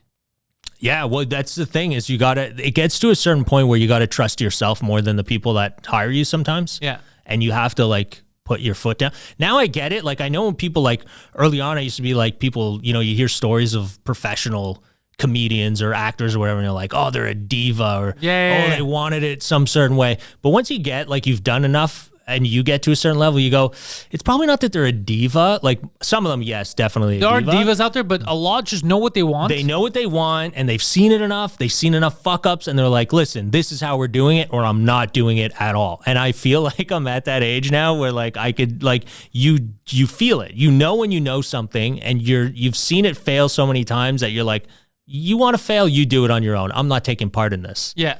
For example, let's say if right now I book you for a show at a restaurant, you know, Right. or a bar show. Okay. If I show up and again you're doing the whole thing where everybody could do whatever they want, there's sports being played on the TV. Yeah, right. I'm not going on stage. Yeah, exactly. Like there's no point. They're not Yeah. listening. If either you turn off they know what they're here for, or you turn off the TVs, and then maybe I'll get up on stage and we'll have a fun time. But if I'm gonna go up there, so people are yelling at the screen and 3 people are like, who's this guy? What is he talking about?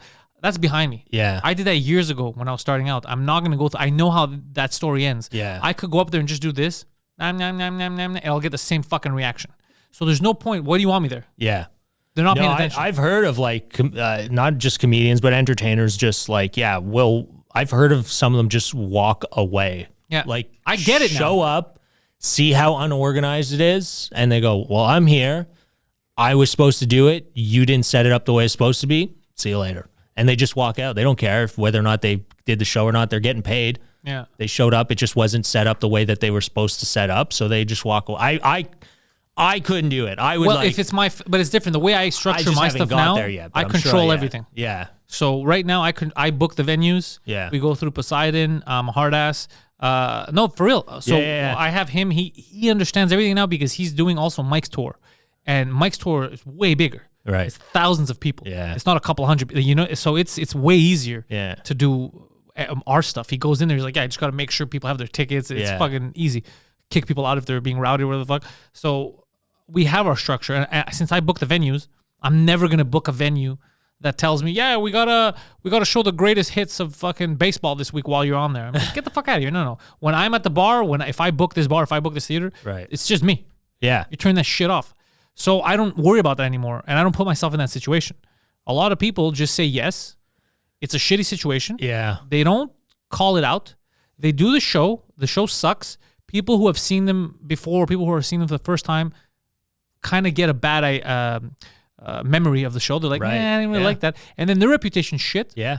Because the fucking venue didn't care. Because comedy is not, it's not that easy in a poor venue. In a shitty venue, like a venue that's not made for comedy, just makes comedy harder. Same jokes, same attention to your reaction. Well, if you got distractions everywhere, it's not gonna. It's impossible. Yeah. You need to be able to concentrate so you can enjoy the jokes and laugh. Right. It's not the same as music where you could hear in the background and continue halfway. Right. Yeah. You need to be there from the premise. Well, you got to be paying attention. Yeah, you It's got to a be paying goddamn attention. Story. This isn't a. So it ruins everything. But then not a you look melody. bad. No one knows. Oh, the reason why I didn't like it is because there was a column there. There was a poll. The echo. They don't get it. All they remember is that wasn't a good show. Right. Wasn't that funny?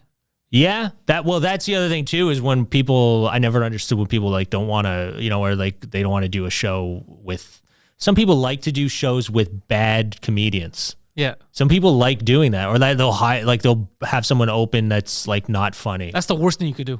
I don't get it, but it is a business practice that some people do adhere to. I asked the pros. I asked some people what they think about like bigger touring comics. Yeah. That do Yeah. because I see who they bring on. And so, yeah, that's why I have good comics with me, because they set the table. The way they see it is... That's how I would see it. But that's how a professional who loves comedy and loves... just like bands. Like, I got to see Rain Wolf. I didn't know who they were. I saw them open for Black Sabbath. Okay. Rain Wolf is fucking awesome. Okay. The reason why Sabbath had them with them was because they're fucking awesome. Because they're awesome, yeah. Now, there are other bands or other comedians who are insecure.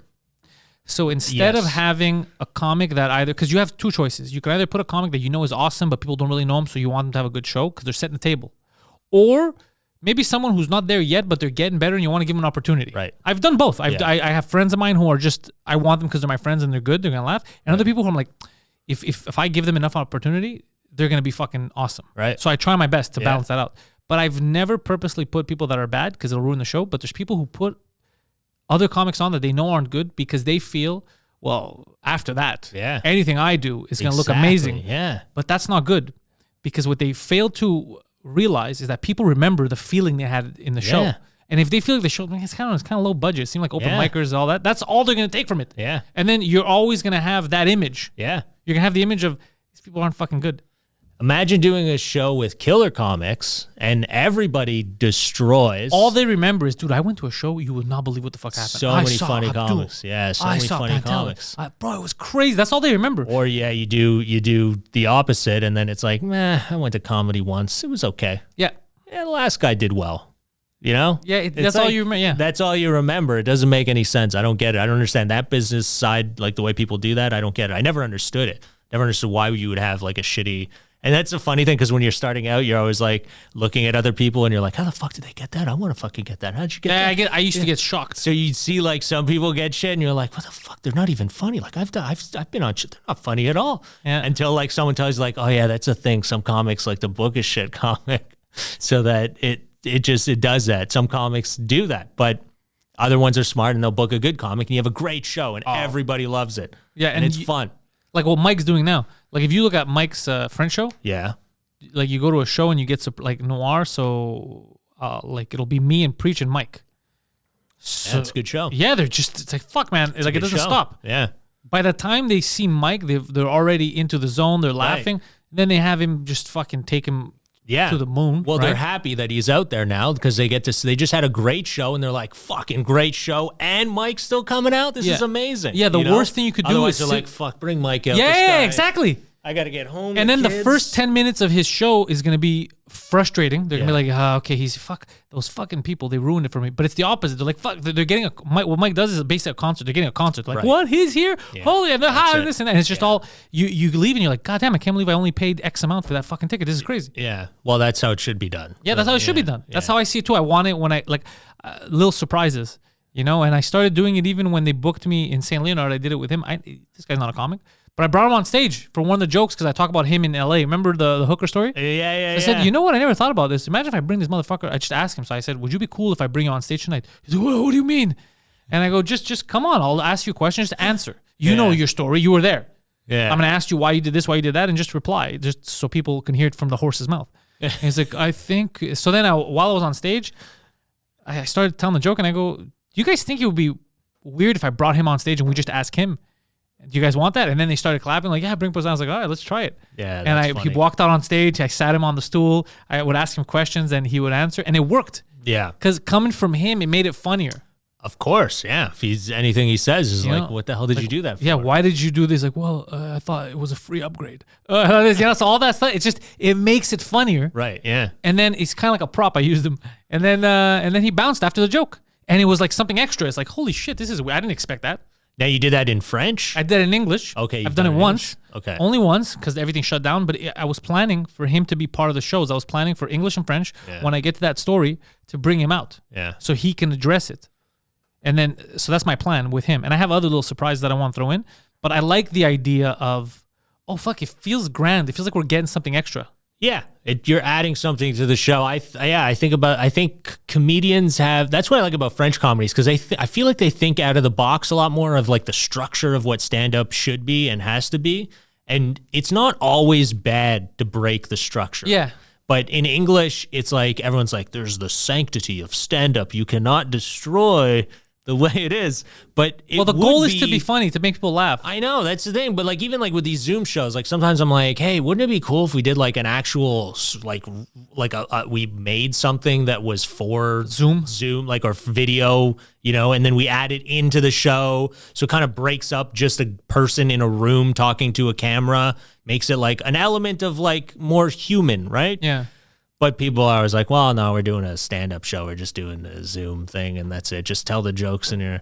I did it once where, like, I had a theater tape. Like, I have a tape from, like, a theater in good quality, and I actually, like, sold it. Like, it was a Zoom show, but I was like, hey, I got this tape. Do you want me to just stand in front of my wall and do these jokes? Or I could give you, like, this tape that's from a theater show with a crowd, and they're laughing and everything. And play that. And they did, and it fucking did great. Everyone was like, that guy was good, man. It was like, it felt like a show. Yeah, it's like watching a special. Like, well, yeah, it's like watching a special. So at least you get to watch something. But some people I pitched that to. I was like, hey, I got this tape. You could just use that. And they're like, no, we want it to be live, you know, it's in the moment. And I go, yeah, but just think outside the box, man. It's like, you could do like, you can intro, you could do 2 minutes of whatever local jokes or something, and then cut to, people are buying a production. They just want to watch something as long as it's fucking entertaining. Yeah. I mean, how is that less entertaining than just standing in a room with nobody and firing off lines, you know, with no one laughing,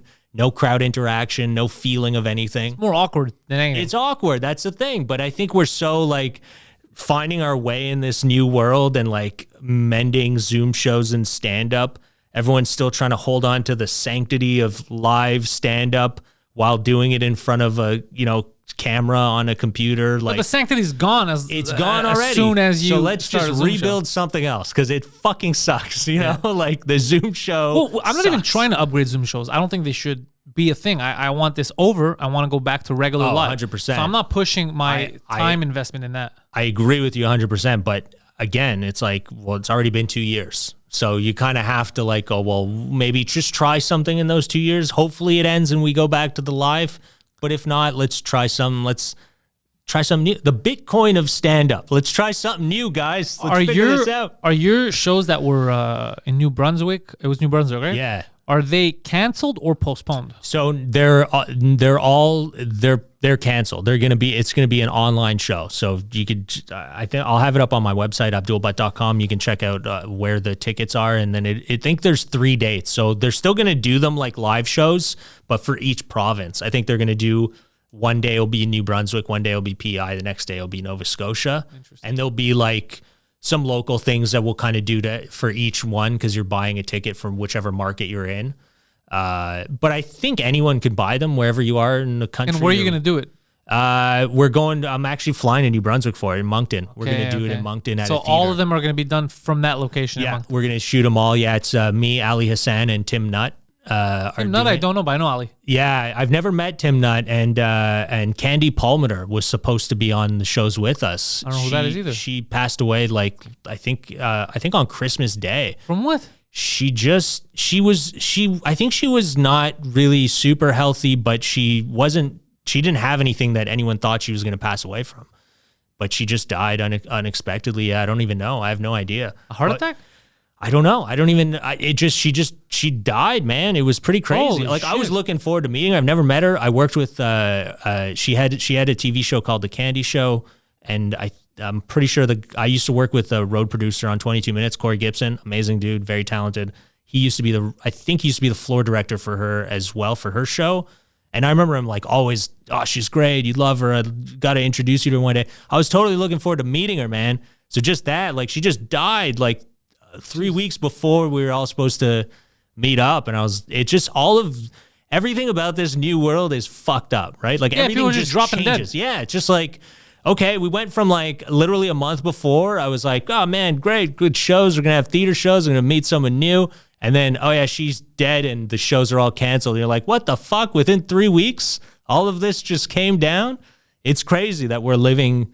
It's one of the fast forward button would be amazing. I just want to see how this ends. I just want to see how like everything pans out for everyone. Everyone's fucking dying. Everyone's fucking. I've had the chance to like catch up on people's lives that I had completely forgot about. Do you remember Mike Bullard? Mm-hmm. Remember him? He had a late night show. Yeah, and it's actually a fun show. I know. I used to like the Mike Bullard show. Yeah, I like that. A lot of people, have different opinions about him. I don't know. He I've never disappeared met for a him. while. I didn't, and then I found out that they were calling him a rapist and this and that. And he was like stalking a chick. Some news. I think it was his ex-girlfriend or something that people said he stalked her, or went to her house or something like. And then I saw him in an interview recently online. He went on some guy's podcast. Okay. And you find out that the reason why they stopped talking about the media and stuff is because like a lot of what she was saying was all bullshit. Okay. And it was one of those like weird ass toxic situations where someone's fucking crazy. Right. But it was ruining his career because everybody just saw the headline and whatever, and Hirsch was trying to take him to court before there was any due diligence. Right. So he just came out looking like a fucking psychopath. Right. And then when stuff was coming out, like, investigators were that, oh wait, no, actually she's kind of bullshitting here. This is some. Right. No one ever redacted or corrected. There was never like an article that came out and said, "Oh, we may have overreacted by calling this guy a rapist." Really? Because it's the Me Too era. Wow. So you just wanted to jump on that guy. So I saw that and I was like, Jesus fucking Christ! I'm impressed that the guy didn't kill himself after all that shit. Yeah. I sent him a message. I told him if ever he's in town, he's welcome to come on and talk about that stuff. Yeah. Seemed receptive. He was nice about it. But yeah, I saw it and I was like, fuck, poor guy.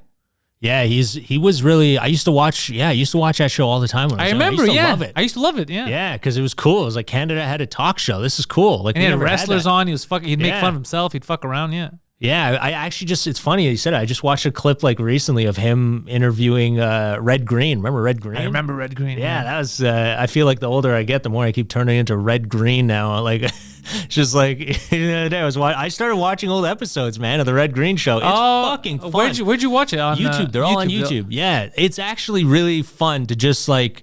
I miss that comedy, like that old school Canadian comedy where it was still funny. There's still edgy jokes. There's still like jokes where like nowadays people are like, well, you can't do that joke about his wife. That's sexist, you know? Yeah. But it's like, it's so fucking real, you know? Like anyone who's in a relationship has that same experience. Feeling, same experience, you know? yeah. It's like, I can't wait for us to like, hopefully we get past this bullshit where we start to realize like, oh yeah, you could just say stuff, you know, like Just joke around. It exists. You're allowed to joke about things, you know? I don't know. We're just living in a weird time, but it feels like it's kind of like evening itself out now. We're not like as crazy as we once were. Is Red Green still around? I think he's still alive. Yeah, he's still around. Not doing any shows or anything like that? I don't think so, but he was doing shows in the States. Like he has a the Red he's Green Show apparently pretty was popular huge. in the U.S. in like smaller areas, like I guess the Midwest and stuff. He was probably very popular. Wherever they used duct tape, man, this guy he was fucking killing it. Yeah, he was good. I remember growing up and having him on TV. Like if I'd be homesick, Right. there was the Red Green Show on. Mike Bullard, I remember at night because I think I was in high school. I was going to say Hollywood. I think I was in high school. It was either end of my Mike Bullard was probably where in high school. In the 2000s. Yeah. 90 end of. I'd say that because I remember the Tom Green show. Around that. Like Tom Green show was earlier, but when his MTV show was and around. Tom Green went online. Ed the Sock.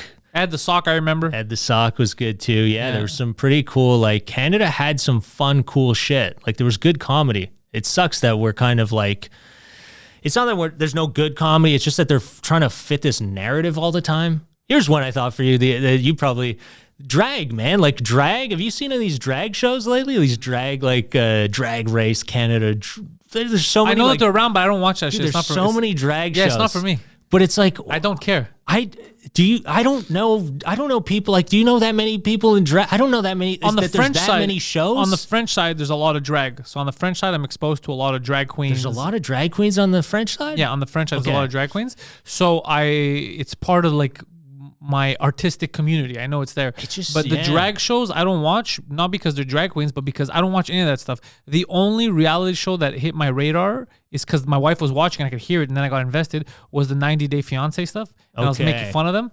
But it's the only, I don't like the reality shows. I don't like anything. I don't like drag reality. I don't like Jersey Shore. I don't like any of that shit. I'm not a big fan of the reality either, but I just, it makes me wonder if like drag, because like now, like you do blackface, or if you do an accent, right? Oh, like in the future, if they go, I can't believe people pretended to be women, or because there's a lot of straight people that do drag. Yeah. And I was wondering, like, is that going to be cultural appropriation at one point? Like, are they going to go, you were straight and you were dressing like you were cultural appropriation is a dumb thing the way we use it now.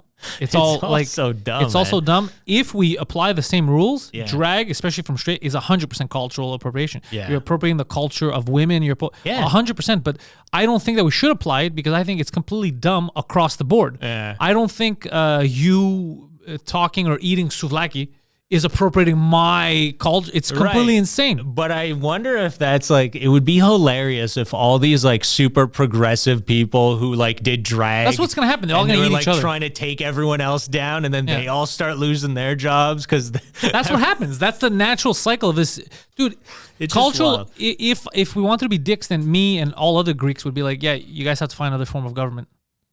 You can't just use democracy. Yeah, right. You can't just appropriate my culture. Yeah. Find your own thing. Like, it would be absurd. Yeah. All of this is crazy. Yeah. All of this is crazy. Just, you wore that sweater. Oh, you have dreadlocks. Oh, you have this. What are you talking about? Yeah, the dread thing is a big thing. Remember, like, everyone used to go on vacations and come back with dreads or whatever. Now it's like, well, what are you doing? You can't do that. That's cultural. All these poor, like, people that used to, like, braid your hair on the beach for money, they're all broke now. Yeah, it's they're so like, well, crazy. you want me to braid your hair? And they're like, no, I don't want to lose my fucking job. What are you, crazy? Get out of here, you asshole. Are you trying to ruin my life? And it's like, oh, I just need some money. It's so crazy. Yeah, it's a weird, the world is weird.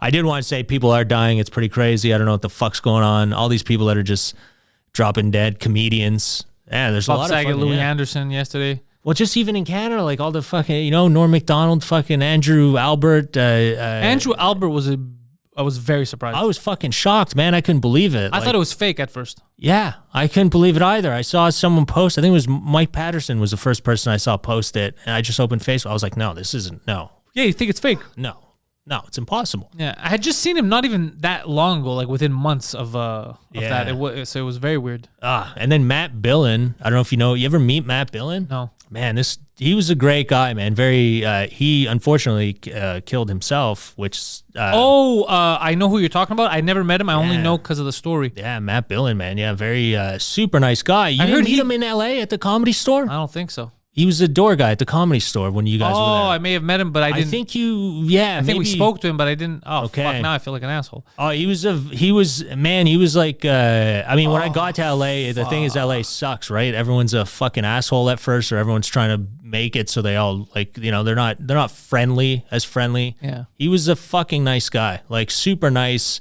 super friendly. I never even asked him. He was like, the first time I bumped into him, he was like, dude, you got to fucking, I'll get you up, man. I'll get you up. I'll get you a spot, super fucking. And man, there was the time that somebody almost killed everyone at the Comedy Store with his car. This kid was high on drugs, and he came flying into the parking lot in like a Nissan Zed. was like a rich kid. He was there like the weekend before, and we were all hanging out, and he was just like a rich kid just buying everyone drinks, and everyone was like, who's this fucking kid? And then Billin told me, he's like, come do the Monday, man. I'll get you up at the store. And so I showed up, and this kid fucking out of nowhere, I was in the back corner by the Comedy Store sign, and he fucking just, all you hear is like tires screeching. And there was like comics lined up all in front because Mondays are just all packed. They were all lined up. Everyone was outside. And he just came barreling into the parking lot, like tires screeching, flying right through. And he just rolled right in and smashed into the back wall. He was high on, I don't even know what, man. And Matt Billin, without even skipping a beat, dude, the car just came through the side. Like, you know, the Comedy Store on the side, there's the driveway that goes to the back. I was standing right there. And then on the other side of it is where that hotel is. There's right. So the car came right into the parking lot.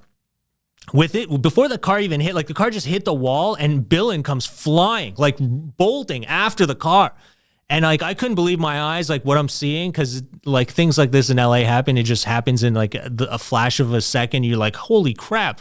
So he smashes into the wall. Billin comes bolting and just jumps in because the kid was he was trying to put the car in reverse because he smashed into the back retaining wall, and he was high. Like, he didn't know what he was doing.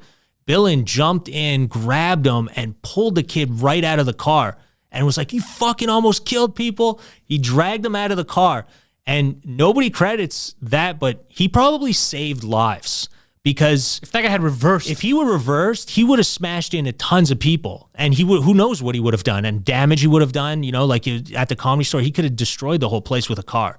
You know, so Billin just dragged him out of the car, totally neutralized the whole situation, punched him, and then everybody just like kind of broke it up. The bouncers all ran and grabbed him and like separated him, but they held the kid because the kid was trying to run, and they held him until the cops came. But Billin like totally saved it. Like, ballsy, like that guy was so nice and never thought of anybody, like never thought about himself. Never thought about himself, thought about everyone else. Never thought about anyone, like, you know, anything happening to him, which it's sad that, you know, like he took his own life. Do we know why? Or I think he was like, I think it was Brian O'Gorman or someone wrote a thing on Facebook that I saw that was pretty, you know, he was just frustrated with the industry. He was frustrated with, I think there was a big thing again at in New Brunswick at the Hubcap Comedy Festival. Okay.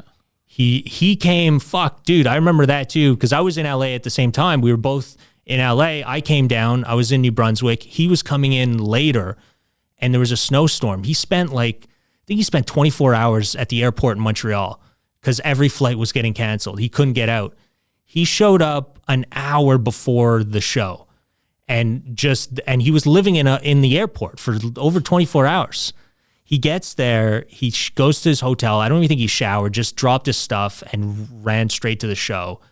Goes up on stage, does his whole bit on trans sports. And it was fucking hilarious. I was watching it from the back of the room because I had to run to another show, and I knew he came late, and I was like, let me watch him. So I watched him do this joke, and it was fucking hilarious. I don't remember the whole joke, but I know it was along the lines something with like, there was a huge stat of like how many men are, you know, trans women are now getting into women's sports, right? So now it's men transitioning to women, they're in women's sports. Yeah. So he goes, a lot of people don't like it because it's unfair, or they think it's an unfair advantage, but he goes, I like it because that means women's sports are going to be watchable in a few years. Yeah, that's funny. Which is fucking hilarious. Yeah. And then I left, and I had a show, and I did a show, and then I go on my phone like an hour later, and I just see Facebook exploding. And everyone's like, fuck you, Matt Billin. You're transphobic. Oh, You're my God. So what happened was Shanty, who I don't know if you remember, Shanty the was rapist. a trans comic who in the end eventually was found to like bully and abuse. Sexually harass people or some shit like that. Other women or whatever she would date. I don't know what the fucking terminology is. But fucking, yeah, just went off on him and like left him a note on his shit. Wrote something like, I don't know, it was like just wrote this whole note like, fuck you, you're transphobic and all this shit, and left it there, took a picture and posted it on Facebook and was like, fuck this guy, making transphobic jokes. And What's all this shit. transphobic about- Dude, nobody fucking knew. And I think that bothered him a lot because, I mean, yes, of course it did, man. Dude, the guy was in a fucking living in an airport, went from like thinking, hey, let me just come up here, do my jokes, I'm going to go relax. And then just all of Facebook, all these comedians just started trying to take him down. The open micers. Dude, he was distraught. Like I saw him the next day and he really wanted to do the podcast. At the time I was doing a podcast with Mike Patterson and I had all my gear and we were recording some episodes and he was like, dude, just let me he's like, have us both on. Like, let us talk it out. Like, I don't know why she hates me. Like, let us talk it out. Like, there's no reason for her to hate me. And I was like, listen, man, I regret not doing it. But at the time it was so fucking shaky that I was like, listen, dude, just don't fucking give it any attention. It's all bullshit. Like they're just, they love the attention. And the festivals, like not Moncton, because I got to give them credit, they fucking kept it super neutral. They even rebooked Billin on a different show because I think he was on another show with Shanty. They rebooked, they kept them separate. They respected everybody. They didn't fucking do anything that was like, oh, Billin, you're out of here. You ruined, you know? So they were pretty neutral and they were great about all of it. But there are festivals and bookers and stuff that favor that bullshit. I don't know if they still do, but at that time they were favoring like anyone that whines about my feelings were hurt or nobody respected me or, you know, any of that shit. So I felt like Billin just got pummeled and felt scared about it. And I was like, listen, dude, just... What scene is this? This is Toronto scene? Toronto, yeah. So he was just like, yeah, he kind of felt fucking bad about it and he really wanted to talk it out and like show that he wasn't, and he's not. He's the sweetest, he's the fucking nicest dude.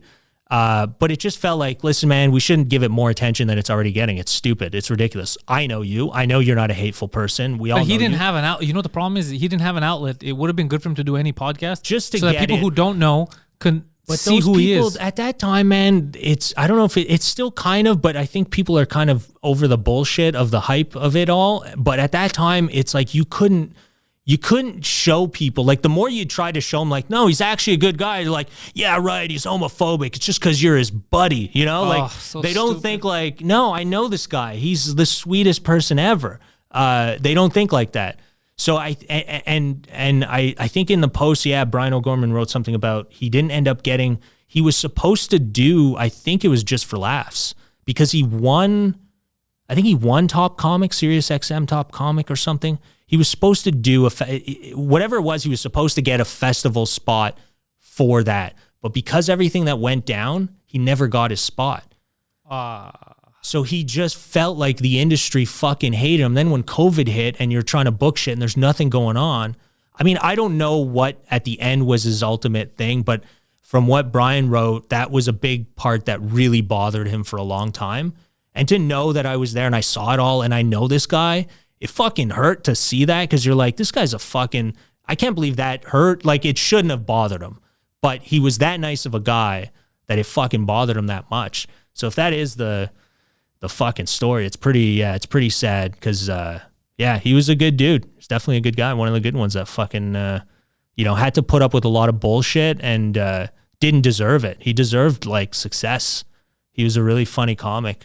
And all that abuse online fucked with him. It fucked with him, yeah. It definitely, and I could see how it could fuck with him because now bookers were just like, they take that side because they're scared. They take the side of like, whatever's getting taken down, we don't want to be against it, you know? So we got to just like be neutral, like try and But they're not favor. neutral. They favor. They're not neutral. They're favoring the others. Now they're kind of going, okay, well, we can't just keep babying shit, you know? But it was a wild. I'm surprised he lost the festival, losing the festival spot. That's. I don't know what happened. I That's don't a know bad if it look on had the anything. festival. I don't know if it had anything to do with it or not. I don't know. But that's what was written about it all, and it kind of makes a little bit of sense, and it sucks. You know, like I just hope that moving forward we kind of like understand that jokes are jokes, and people are fucking trying to make people laugh. That's the ultimate goal. And there are people that make people laugh in one way, and there are people that make people laugh in other ways. It doesn't mean one's better than the other. It's just literally respect all of them and let them all live in their own spaces. Yeah. You know, like the festival, like Moncton, like Hubcap did, they just separated them. They go, well, listen, clearly they're not two comics that should be on the same show, but they're both funny. Let's put them on, well... Are they both funny? Yeah, well, I've never seen the one that they were saying was sexual harassing people or abusing people, whatever the fuck. I've never seen, like, I've only seen videos of people talking shit about her. yeah, it just Abba and Preach had released a video of in the beginning of calling her out. Well, I think, didn't they do that video was about that whole incident, if I'm not mistaken. Or no. They did it about her abusing people. Yeah, I didn't know until you just told me about this. Yeah. I thought that the guy had went through something because I think it was Matt Hughes. Okay. Said something about the Toronto scene being toxic and they bullied him online. And then I didn't give much thought because I didn't know the content. I didn't know these people. First of all, I didn't even realize that he was the door guy. I didn't realize that I probably saw him at the store. I didn't even think about that. But now that you're telling me this, it's because it's stuff I've brought up to him too. We've talked about, we have thick skin. We don't care. Like we fight sometimes when some comics that had said similar stuff about us like online, and we just ridiculed them and like I don't care. Yeah. But that's not everyone. Yeah. And I think part of the reason why I don't care, not just the way we're built, but also because I have an outlet. I could explain myself. Right. If there's misinformation, I could talk about it and address it. But if the guy has no outlet and the only scenario coming out is of him being transphobic, homophobic, racist, murder, whatever, and he can't defend himself, you feel naked. You feel unarmed. Yeah. That's a shitty feeling. That's a scary thing. And then the way you don't know where to navigate it too, because like everywhere. Who do I tell? No one even wants to give me a platform to address it. So the only thing coming out, the narrative coming out is that I'm X thing, and if I had a chance to explain myself, maybe it wouldn't be that way. Yeah, it's a weird business, man. Where like where that could happen, where you're funny, you deserve work, but you don't get it because they're just scared. Yeah, they're just scared. I mean, it's happened to me. It's happened to him. It's happened to all of us. It's happened to everyone now. Like a lot of the comics that are just, and at the end of the day, it'll all fucking just smooth out and keep going, and everyone will just. You'll find your own. It sucks to go through it. It sucks that we have to do that. Like we can't. It feels like now it's not as it once was, but. I mean, like I said, we all could be in the same fucking business. You all have your own platforms or your own crowds, and that's it. Like, why are people trying to take other people down? Clearly doesn't work well. I mean, we ended up with a dead guy who is fucking talented and funny and great, and we ended up with somebody who's not funny who ended up fucking abusing people and doing a bunch of shit. Still around. They got festival spots and jobs and work, and the nice guy who is funny fucking got nothing. That's where it's got to even out. And you got to go, listen, they're both equally in their own respectable ways doing whatever it is that they're doing in this business. Well, one of them was sexual abuse, so I don't know about that one. Yeah, bad example. But but no, I think it's just a fucked up way of this business sometimes is weird. You need thick skin. Yeah. You got to let it go. Sometimes like things don't go your way. Fucking just let it keep plugging, man, because it'll smooth itself out, but sometimes it takes a fucking long time. It's if you can get through it. Yeah. Sorry to bring everyone down. Well, look, before we go though, I want people to know that they could find you online. All your links, Abdul, are in the description. Sometimes you forget to just click on the link. It's so easy. Abdul's on Twitter. Abdul's on Instagram. Abdul's on YouTube. Yeah. Find him. There's also a website, abdulbutt.com. Yeah. Link also in the description. He might be in a town near you when things open up, or you could catch one of his Zoom shows if you are unlucky enough to live in New Brunswick. Yeah, and just go, my website and my YouTube channel. I'm doing stuff every week. You know what you should have been doing every week? Well, we used to do Saturdays, play hockey. I'm just sitting here getting fat every Saturday. I know, man. What are we gonna do? And it's too cold to play outside, and the establishments are closed. The man is stopping me from losing weight. Abdul, thanks, bro. Yeah, thanks. We've built this prison cell 'cause we can't trust ourselves. Critically shamed and all our faith. We'll make a murder say that this is the American dream. You're gonna have to fight if you wanna believe.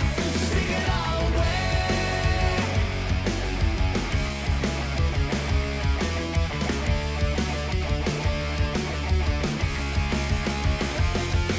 My social insecurities crawl under my skin. This whole system's advocated by sin. We're selling plastic dreams.